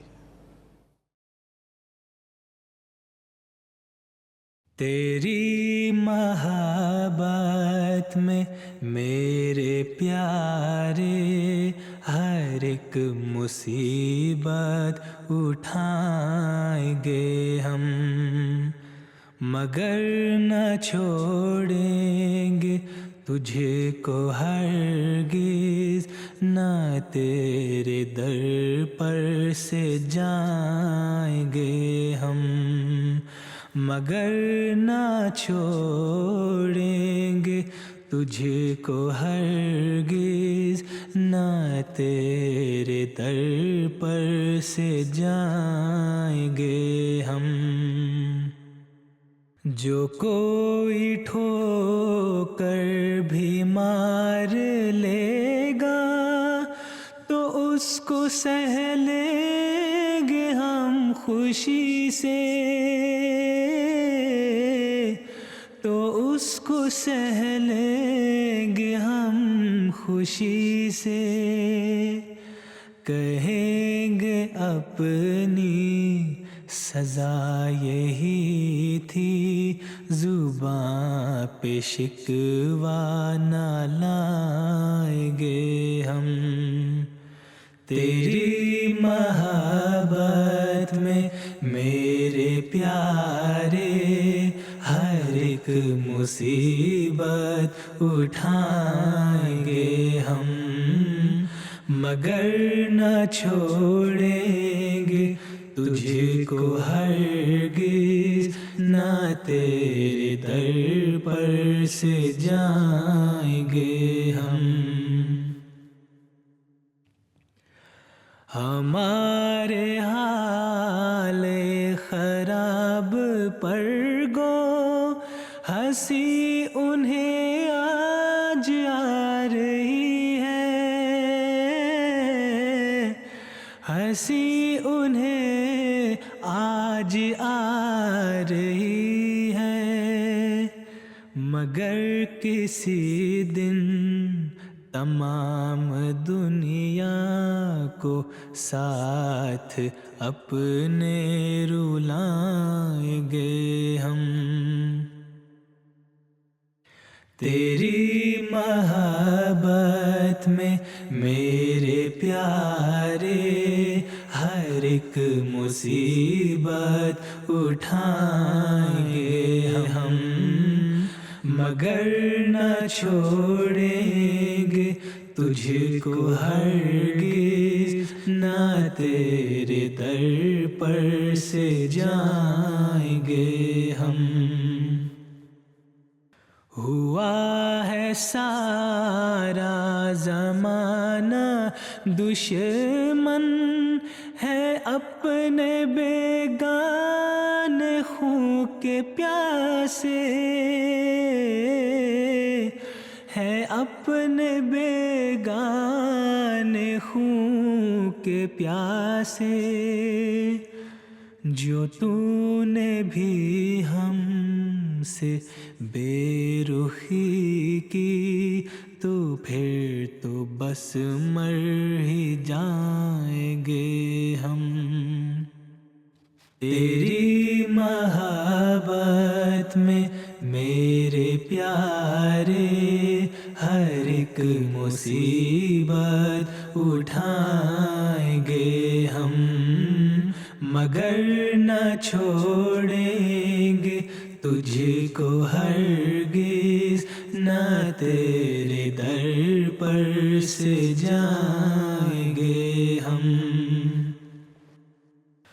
ہماری ان خاک ساریوں پر نہ کھائے دھوکہ ہمارے دشمن نہ کھائے دھوکہ ہمارے دشمن جو دی کو ترچھی نظر سے دیکھا تو خاک ان کی اڑائیں گے ہم تیری محبت میں میرے پیارے ہر ایک مصیبت اٹھائیں گے ہم مگر نہ چھوڑیں گے تجھ کو ہرگز نہ تیرے در پر سے جائیں گے ہم Now we're going to try to squeeze in as many as possible these remote connections that we have. As I said, there's 100 of them. Of course, we won't be having the time to mention and to speak to all of them, but I think we're going to go to Tanzania, and they're just putting on the final touches, of course, in the Tanzania location. So I don't know if we're ready to speak to them. Assalamu alaikum. There we go. So I can see that the members in the background are making their way to attend the final session. There's a few chairs still empty, but the final touches are being made. How has the Jalsa been for you in the last 3 days? How glued were you to the screen?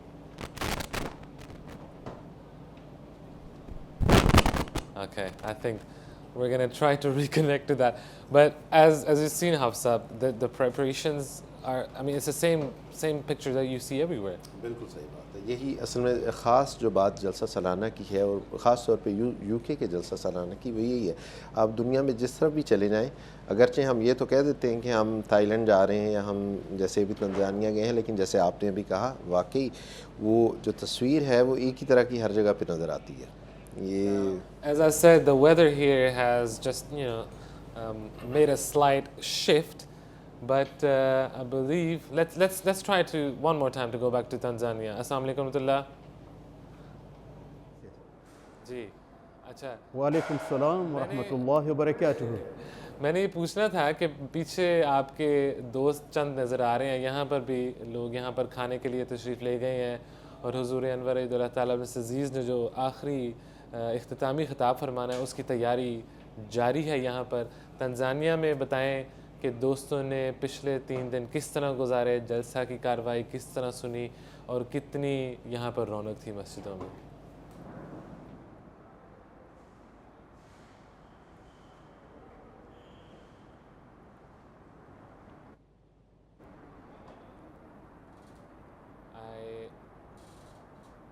Not sure if I think that's what it is. I mean, it's a far off connection, but I think you probably understand.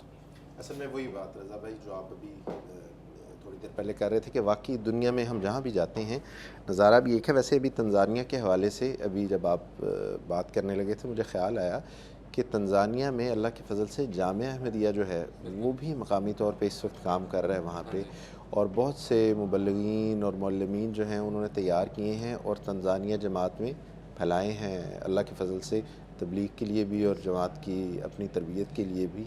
And it is one of the Jamaat that Hazur Anwar mentions in his addresses and speeches. Now, there is so much happening in the background, and we've been giving you some of the background information, some of the short videos explaining the Jalsa machinery. We're going to take another look at another department that is working here throughout the 3 days, which is Tabshir.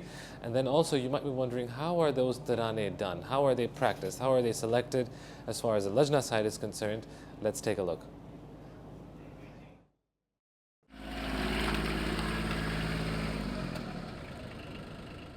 The Nazim Tarbiyat Jalsa. Tarbiyat is basically in general the moral and spiritual guidance for the members of the Jamaat, but from a Jalsa perspective it does involve that still, but primarily we direct to the members to try to go into the Jalsa Gah, to remind them of the purpose of why they've come for Jalsa. We have to make sure during the speeches all the members, they stay off their mobile phones and they go inside, listen to the speeches. Then after that they can join up together and have a good chit chat and have a good time together again. So primarily it's getting everyone in the Jalsa Gah tent for the purpose of Jalsa.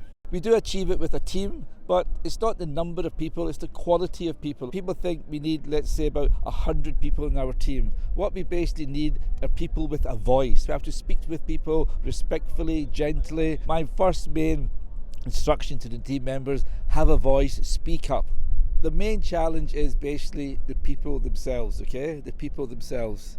You know, we really do have to break up groups in a respectful way, but if we speak to them respectfully, inshallah they'll speak to us respectfully as well. It's business as usual. We've got the team in, they've all convened today. We've got about 5 zones. People feel that we may need, let's say, another zone. Because see, Tarbiyat isn't just for the 3 days, it's for 1 or 2 weeks before that, including the inspection day, and also Tarbiyat, it continues even after the 3 days of Jalsa, because we've got to remind people, the workers especially, who are still on site, they still have to come for namaz, they still have to come for prayers. It's all about keeping people on the straight and narrow, making sure that they behave well, they talk well, they react well, they look after the fellow human being, and basically we get together and in a brotherhood fashion. One purpose of Jalsa is not just to listen to the speeches, it is one big vast expanse of brotherhood and love and respect, and that's one of the main purposes, to fulfill that aspect of Islam, the Hadeeqa-tul-Mahdi aspect, to look after the welfare of our fellow human being. People would say even with our presence, okay, it doesn't make any difference, but because me and my team are on the ground, we can see the difference. But I assure you, people do listen, yeah? There's that saying that we listen and we obey, yeah? And many people do follow that instruction, and inshallah, as time goes on, you know, more people will listen to the advice given by the Tarbiyat department, and the level of Tarbiyat for all the members will go higher and higher. फूल तुम पर फरिश्ते निछावर करे और कुशादा तरह आलू गोश्त or dal? Dal. I'm impressed. Dal. I like aloo gosh. Aloo gosh. I prefer dal. Dal. I prefer aloo gosh. Aloo gosh. Dal. Dal. I like aloo gosh more because it's so yummy.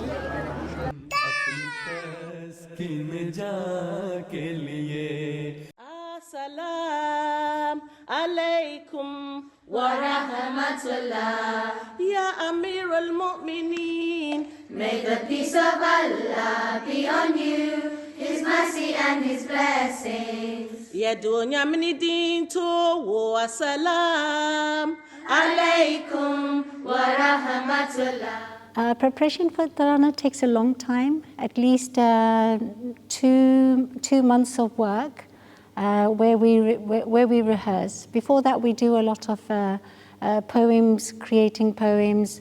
We get the languages for them to create their nazms. That takes a lot of time, and the tuning is a big strong point. We promise to stand for what is right, spreading peace with all our might. We promise to walk the path that's right. We promise to stand for what is right, spreading peace with all our might. Together we'll grow and become Lajnai Maila, the servants of Allah. We're growing together, we're growing together. Lajnai Maila, the servants of Allah. We're growing together, we're growing together. Nasrat is the backbone of the Tarana. Without them, it wouldn't have the impact, because they learn all the languages, the choruses of the languages. They do that very well. They learn very fast. And without their voices, Tarana would not sound the same as it would be. So it's only a few days to go, and we're still doing slight little amendments. And it's hoping that with Allah's grace and Allah's Huzur's prayers that it will be a success. Today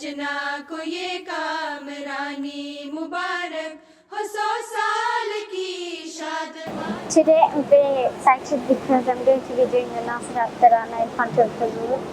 I'm feeling really nervous because I've never done this before, and what if I make a mistake?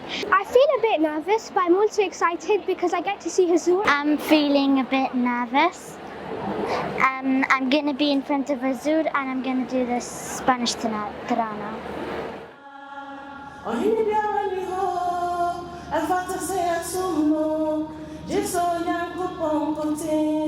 Na Muhammadul Wayen Ismafo La ilaha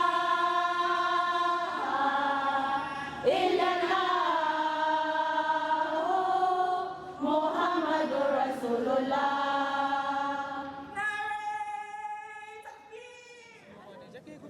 Assalamu alaikum, dear viewers. We are standing amongst two universal truths when it comes to England: tea and rain.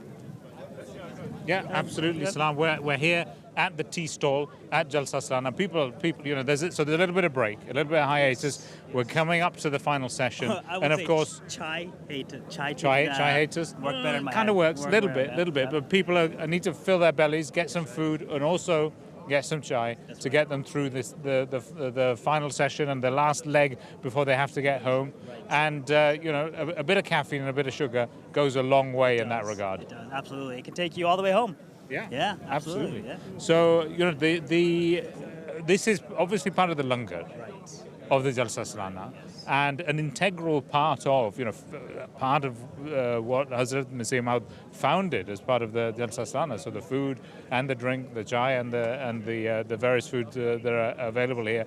And so, it's part of the Jalsa atmosphere when people come. And it smells so lovely here as well. And you can smell the chai. We're going to get a cup right after this. I think so. I think so. But you and I were talking before.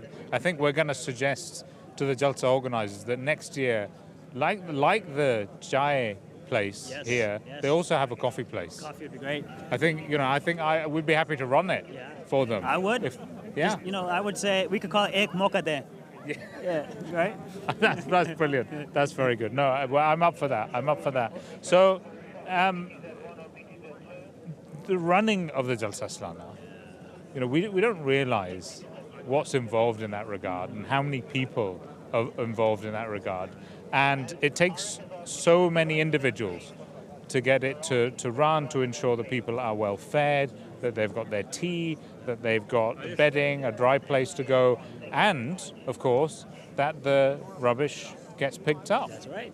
The hygiene team are absolutely central to that. Yes. So I think we should be able to find some guys from hygiene. There's a lot of Let's have a look. Hygiene being picked up. Hygiene. Okay. Hygiene. Maybe. There. So, Assalamualaikum. Hey, Assalamualaikum. Assalamualaikum, sir. What's your name? Mustafa Tahir. Assalamualaikum. Assalamualaikum, Mustafa. It looks like you're doing some hygiene work Yeah, so our department is cleanliness, which is essentially responsible for also all the bin bags that you see out here. My responsibility is essentially to just make sure that that's all tidy and cleaned up. So it includes litter picking, changing bags on foot, as well as you see the trucks that you regularly see go around, loading them up, and then we take them to the skipper at the back. It sounds like an incredible organisation in terms of you've got all of the bins out, you've got the black bags, they need emptying, the litter from the floor needs picking up, and then all of that, getting that out to the big skip. How big a team is involved in that? So we'd probably say there's about 20, 25, give or take. So the team's fairly large, but obviously there's quite a big site to cover. It's not just the men, so we do kind of all the litter picking and all the rubbish collection, all of that for the men's. For the women's, we do also do the rubbish collection. They tend to do their own kind of litter and stuff, but we do the rubbish collection. So obviously there's a lot of stuff coming from there as well. So you need a fairly big team. We usually have 3 vans on the go at one time, as well as people on foot as well, just doing the other bits around the site. So yeah, it's a fairly big operation. It's kind of on the go a lot of the time. And obviously when there's kind of busy periods like this, there's obviously a lot of kind of litter and mess to kind of account for. So yeah, it's a fairly big operation. Presumably at the end of Jalsa, you've got to wrap up, make sure the site is completely clean, because it goes back to being a farm afterwards. Yeah, so exactly. How we've typically done it, it's going to be a change this year, is we do the Friday, Saturday, Sunday. Sunday we kind of just work through the morning all the way till Monday morning. But this year we're going to change it up a little bit, and we're going to stay the extra day Sunday night into Monday, and then do usually what we do in the morning on the Sunday into Monday. We're just going to do that all the way through to Monday. And yeah, essentially it's the same thing as we do the other 3 days, just working through and just making sure we clear everything up. So it's non-stop work. How is your Jalsa experience when you're working the whole Jalsa? Like, what do you get out of Jalsa from that? I mean, I suppose obviously we don't get to listen to all the crews and all the sessions and all that, but you know, we I suppose team spirit is a big thing. We get lots of one of the things that we get a lot of is people coming up to us and saying, "Mashallah, you're doing a great job." So that obviously helps lift the spirits and keep us, spurs us on. And we've got a great team as well. I mean, our region's probably been doing this for the best part of 30 odd years in the Islamabad days. So it's just, to be honest, it's part of the fabric. We don't even think about it in any other way, really. It's just kind of, that's your job, crack on, and that's it. So, yeah, but, we feel all the kind of blessings just as we go around. We get to, experience it in different parts that we go to. So, yeah, we get our experience. No problem. Thank you, and well done doing a fantastic job, you and your team. Thank you. So I think we should be able to find someone else to one more really quick. No, I think maybe next time. Next time, as much as we'd want to. I think we have to go. I think it's time and to go. Watch a documentary on the experience of our brothers in Trinidad and Tobago. So let's go to that now. रोशनी का सफर रोशनी का सफर रोशनी का सफर. By the grace of Allah, the Jamaat started a very humble beginning, but we believe, as Allah informed Hazrat Masih Maud alayhi salatu wasalam, that मैं तेरी तबलीग को ज़मीन के किनारों तक पहुंचाऊंगा. यूं ही जारी रहे बंदगी का सफर, यूं ही जारी रहे. I didn't consider myself as the leader, but I consider myself as a servant. And after this day, I'm a servant. I managed to have a friendship with the then Prime Minister called Bastio Pandey. Our biggest Tablighi program is we take the literature of our Jamaat, because we import literature. When you go to third world countries, African countries, they cannot sell the literature. It's very expensive for them. But we are able to sell our literature because I import. I don't owe a cent there in London.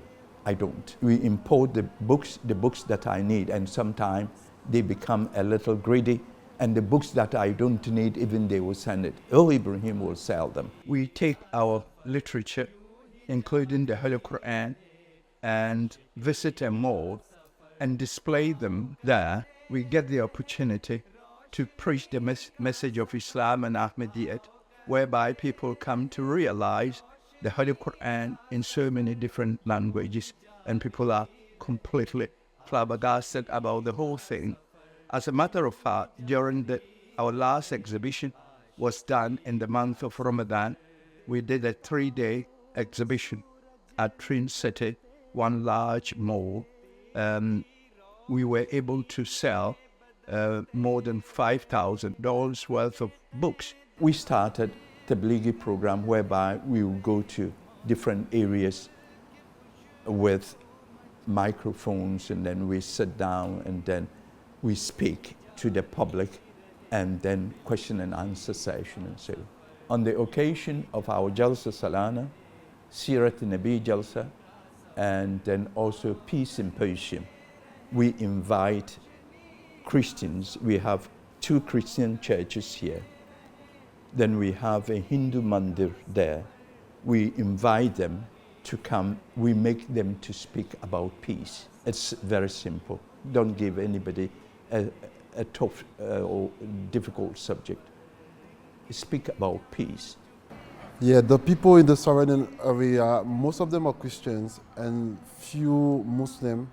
But as we have very good connection with them, usually we go to see them, share leaflet with them, talk to them. Any program we have, we invite them. They are very welcome to come to our program. They've been accepting us, and this is how we interact with them, and we also try our best to convey the message of Jamaat to them, and connection between us and them is wonderful by the grace of Allah. We take those various addresses and speeches and play them on the most the effective TV station in the country, a half-an-hour program.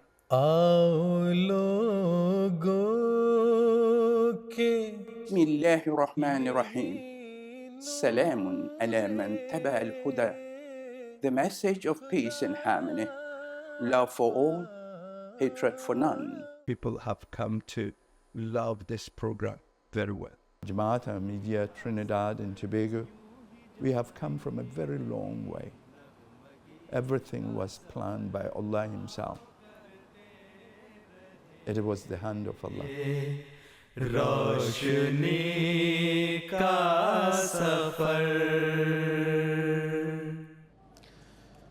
जी नाजरीन, आपने documentary देखी और आपने देखा कि किस तरह अल्लाह के फजल से दुनिया के हर किनारे में जमात अहमदिया अपना वो आलमी पैगाम मोहब्बत सब के लिए और नफ़रत किसी से नहीं अल्लाह के फजल से फैला रही है।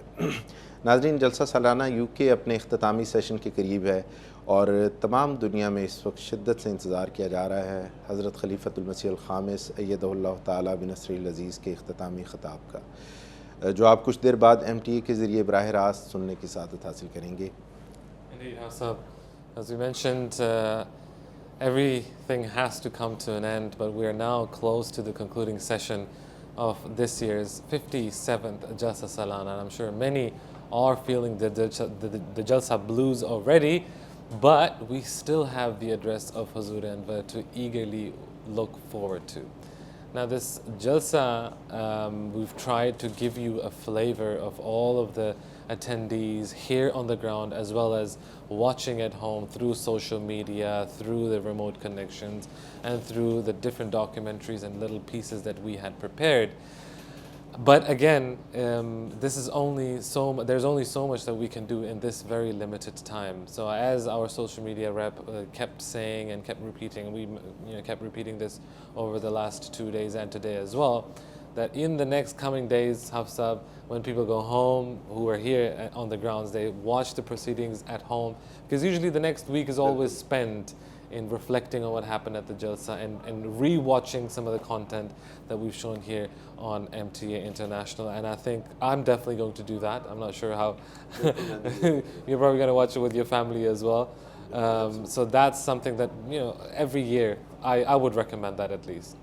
So with that, we have so much information. We have been blessed with so much knowledge, with so much wisdom, with so much guidance by Hazuri Anwar Eidullah Ta'ala ibn Aziz in the last 2 days, or in these total 3 days of Jalsa Salana. This is the unique thing about this Jalsa Salana, that Hazuri Anwar Eidullah Ta'ala ibn Aziz gives us 5 opportunities to listen to him, 5 opportunities to digest all of that wisdom and all of that knowledge that he gives and lays out in front of him, and put these things, not just listen to it, but again, put it into practice in our lives when we leave from here. बिल्कुल दुरुस्त आपने कहा। रज़ा साहब, असल में अभी जैसे आलमी बैत भी हुई थोड़ी देर पहले, तो उसके हवाले से भी एक दोस्त बात कर रहे थे कुछ देर पहले कि आलमी बैत अल्लाह के फजल से एक ऐसा नज़ारा है बज़ाते ख़ुद कि तबलीग के लिए, यानी एक, हाँ जी, बहुत walk out impressed by what they've seen. Something that I was impressed by was that Hamad Saab and Salam Bhatti Saab were ready to drink a cup of chai, which is very surprising to me, knowing how avid of a coffee drinker both of them are. So the Nazim coffee for next year, you're looking at both of them standing in the langar, I believe. Assalamu alaikum to you. Wa alaikum salam. Thank you, Raza. And yeah, I mean, we're all up for this coffee plan for next year, inshallah. But right now, we're in the langar. That's right. And we've said it many times before, we're coming up to the end of the Jalsa. Now, it's the third day, just before the final session, and people are filling their physical bellies before they go to fill their spiritual bellies. Spiritual bellies, yeah. Yeah, okay. that works. That sounds And you know, the anticipation is real. You can sense it here as you walk around and you look at people. Yeah, people are quickly, you know, trying to eat as quick as possible to get a good seat inside the Jalsa marquee or Jalsa Gah, and the atmosphere is just full of joy. I think when we were at the chai stall, it was raining, it's pouring, but people are so happy to be with each other. That is truly the Jalsa spirit, and they're going to be bringing that over, taking that over to the Jalsa Gah as we get ready for the final session. Yeah. And I think we've got a guest, someone that we can talk to now, who is getting ready. Assalamu alaikum. How are you? What's your name? Muhammad Ehsan. And Muhammad Saab, coming up to the last bit of Jalsa now, the final session, and Jalsa has passed really quickly, I'm sure, for you as well. Yeah. What are your feelings right now? Well, for me, it was a very emotional to see Hazur Anwar, I mean, live in front of the, you know, with the eyes and all. We have been watching MTA, but to see Hazur Anwar live, it was amazing, right? And I was out of emotions, right, when I was seeing his stuff. Was this your first time seeing Hazur? Yes, this is my first time. Actually, I came from Bahrain. I'm the National General Secretary there. And then this is my first Jalsa I attended. And it is an amazing experience. Not only coming here and seeing a lot of people, like those who are coming here to get the vibes of the true Islam, right? But the presence of Hazur Anwar was amazing, and the overall arrangements, right, which we see in the langar, car parks, whatever. It's a humongous, it's a huge Jalsa. I think more than 50,000 people are there, and we can see the weather situation. But all the arrangements, I can say they are superb, right? And I mean, every aspect of the Jalsa, I mean, there are a lot of what I saw, a lot of departments are there involved. People are, you know, they are just volunteering their time and efforts, right, and day in and day out, right? Even at the night time, I mean, it's amazing. It's amazing. Muhammad Saab, did you come alone, with family? Who'd you bring? No, I came with my family. My wife and my son is there. And so when you've been coming back together at night, what are you talking about? It's all like, it's our main talks are about like Hazur Anwar. I watched Hazur Anwar, and he was delivering this speech and other speeches also, like what we have gained. I took some books from here as well and reading them with my wife. I mean, it's amazing. It's like getting the essence of the teachings, right? It's the real thing. And we're going to let you go because the final session is going to start, and I'm sure you want to get your place as well. And everyone here is really getting ready now for that final session, and it'll be starting in just a couple of minutes. And now back to the studio.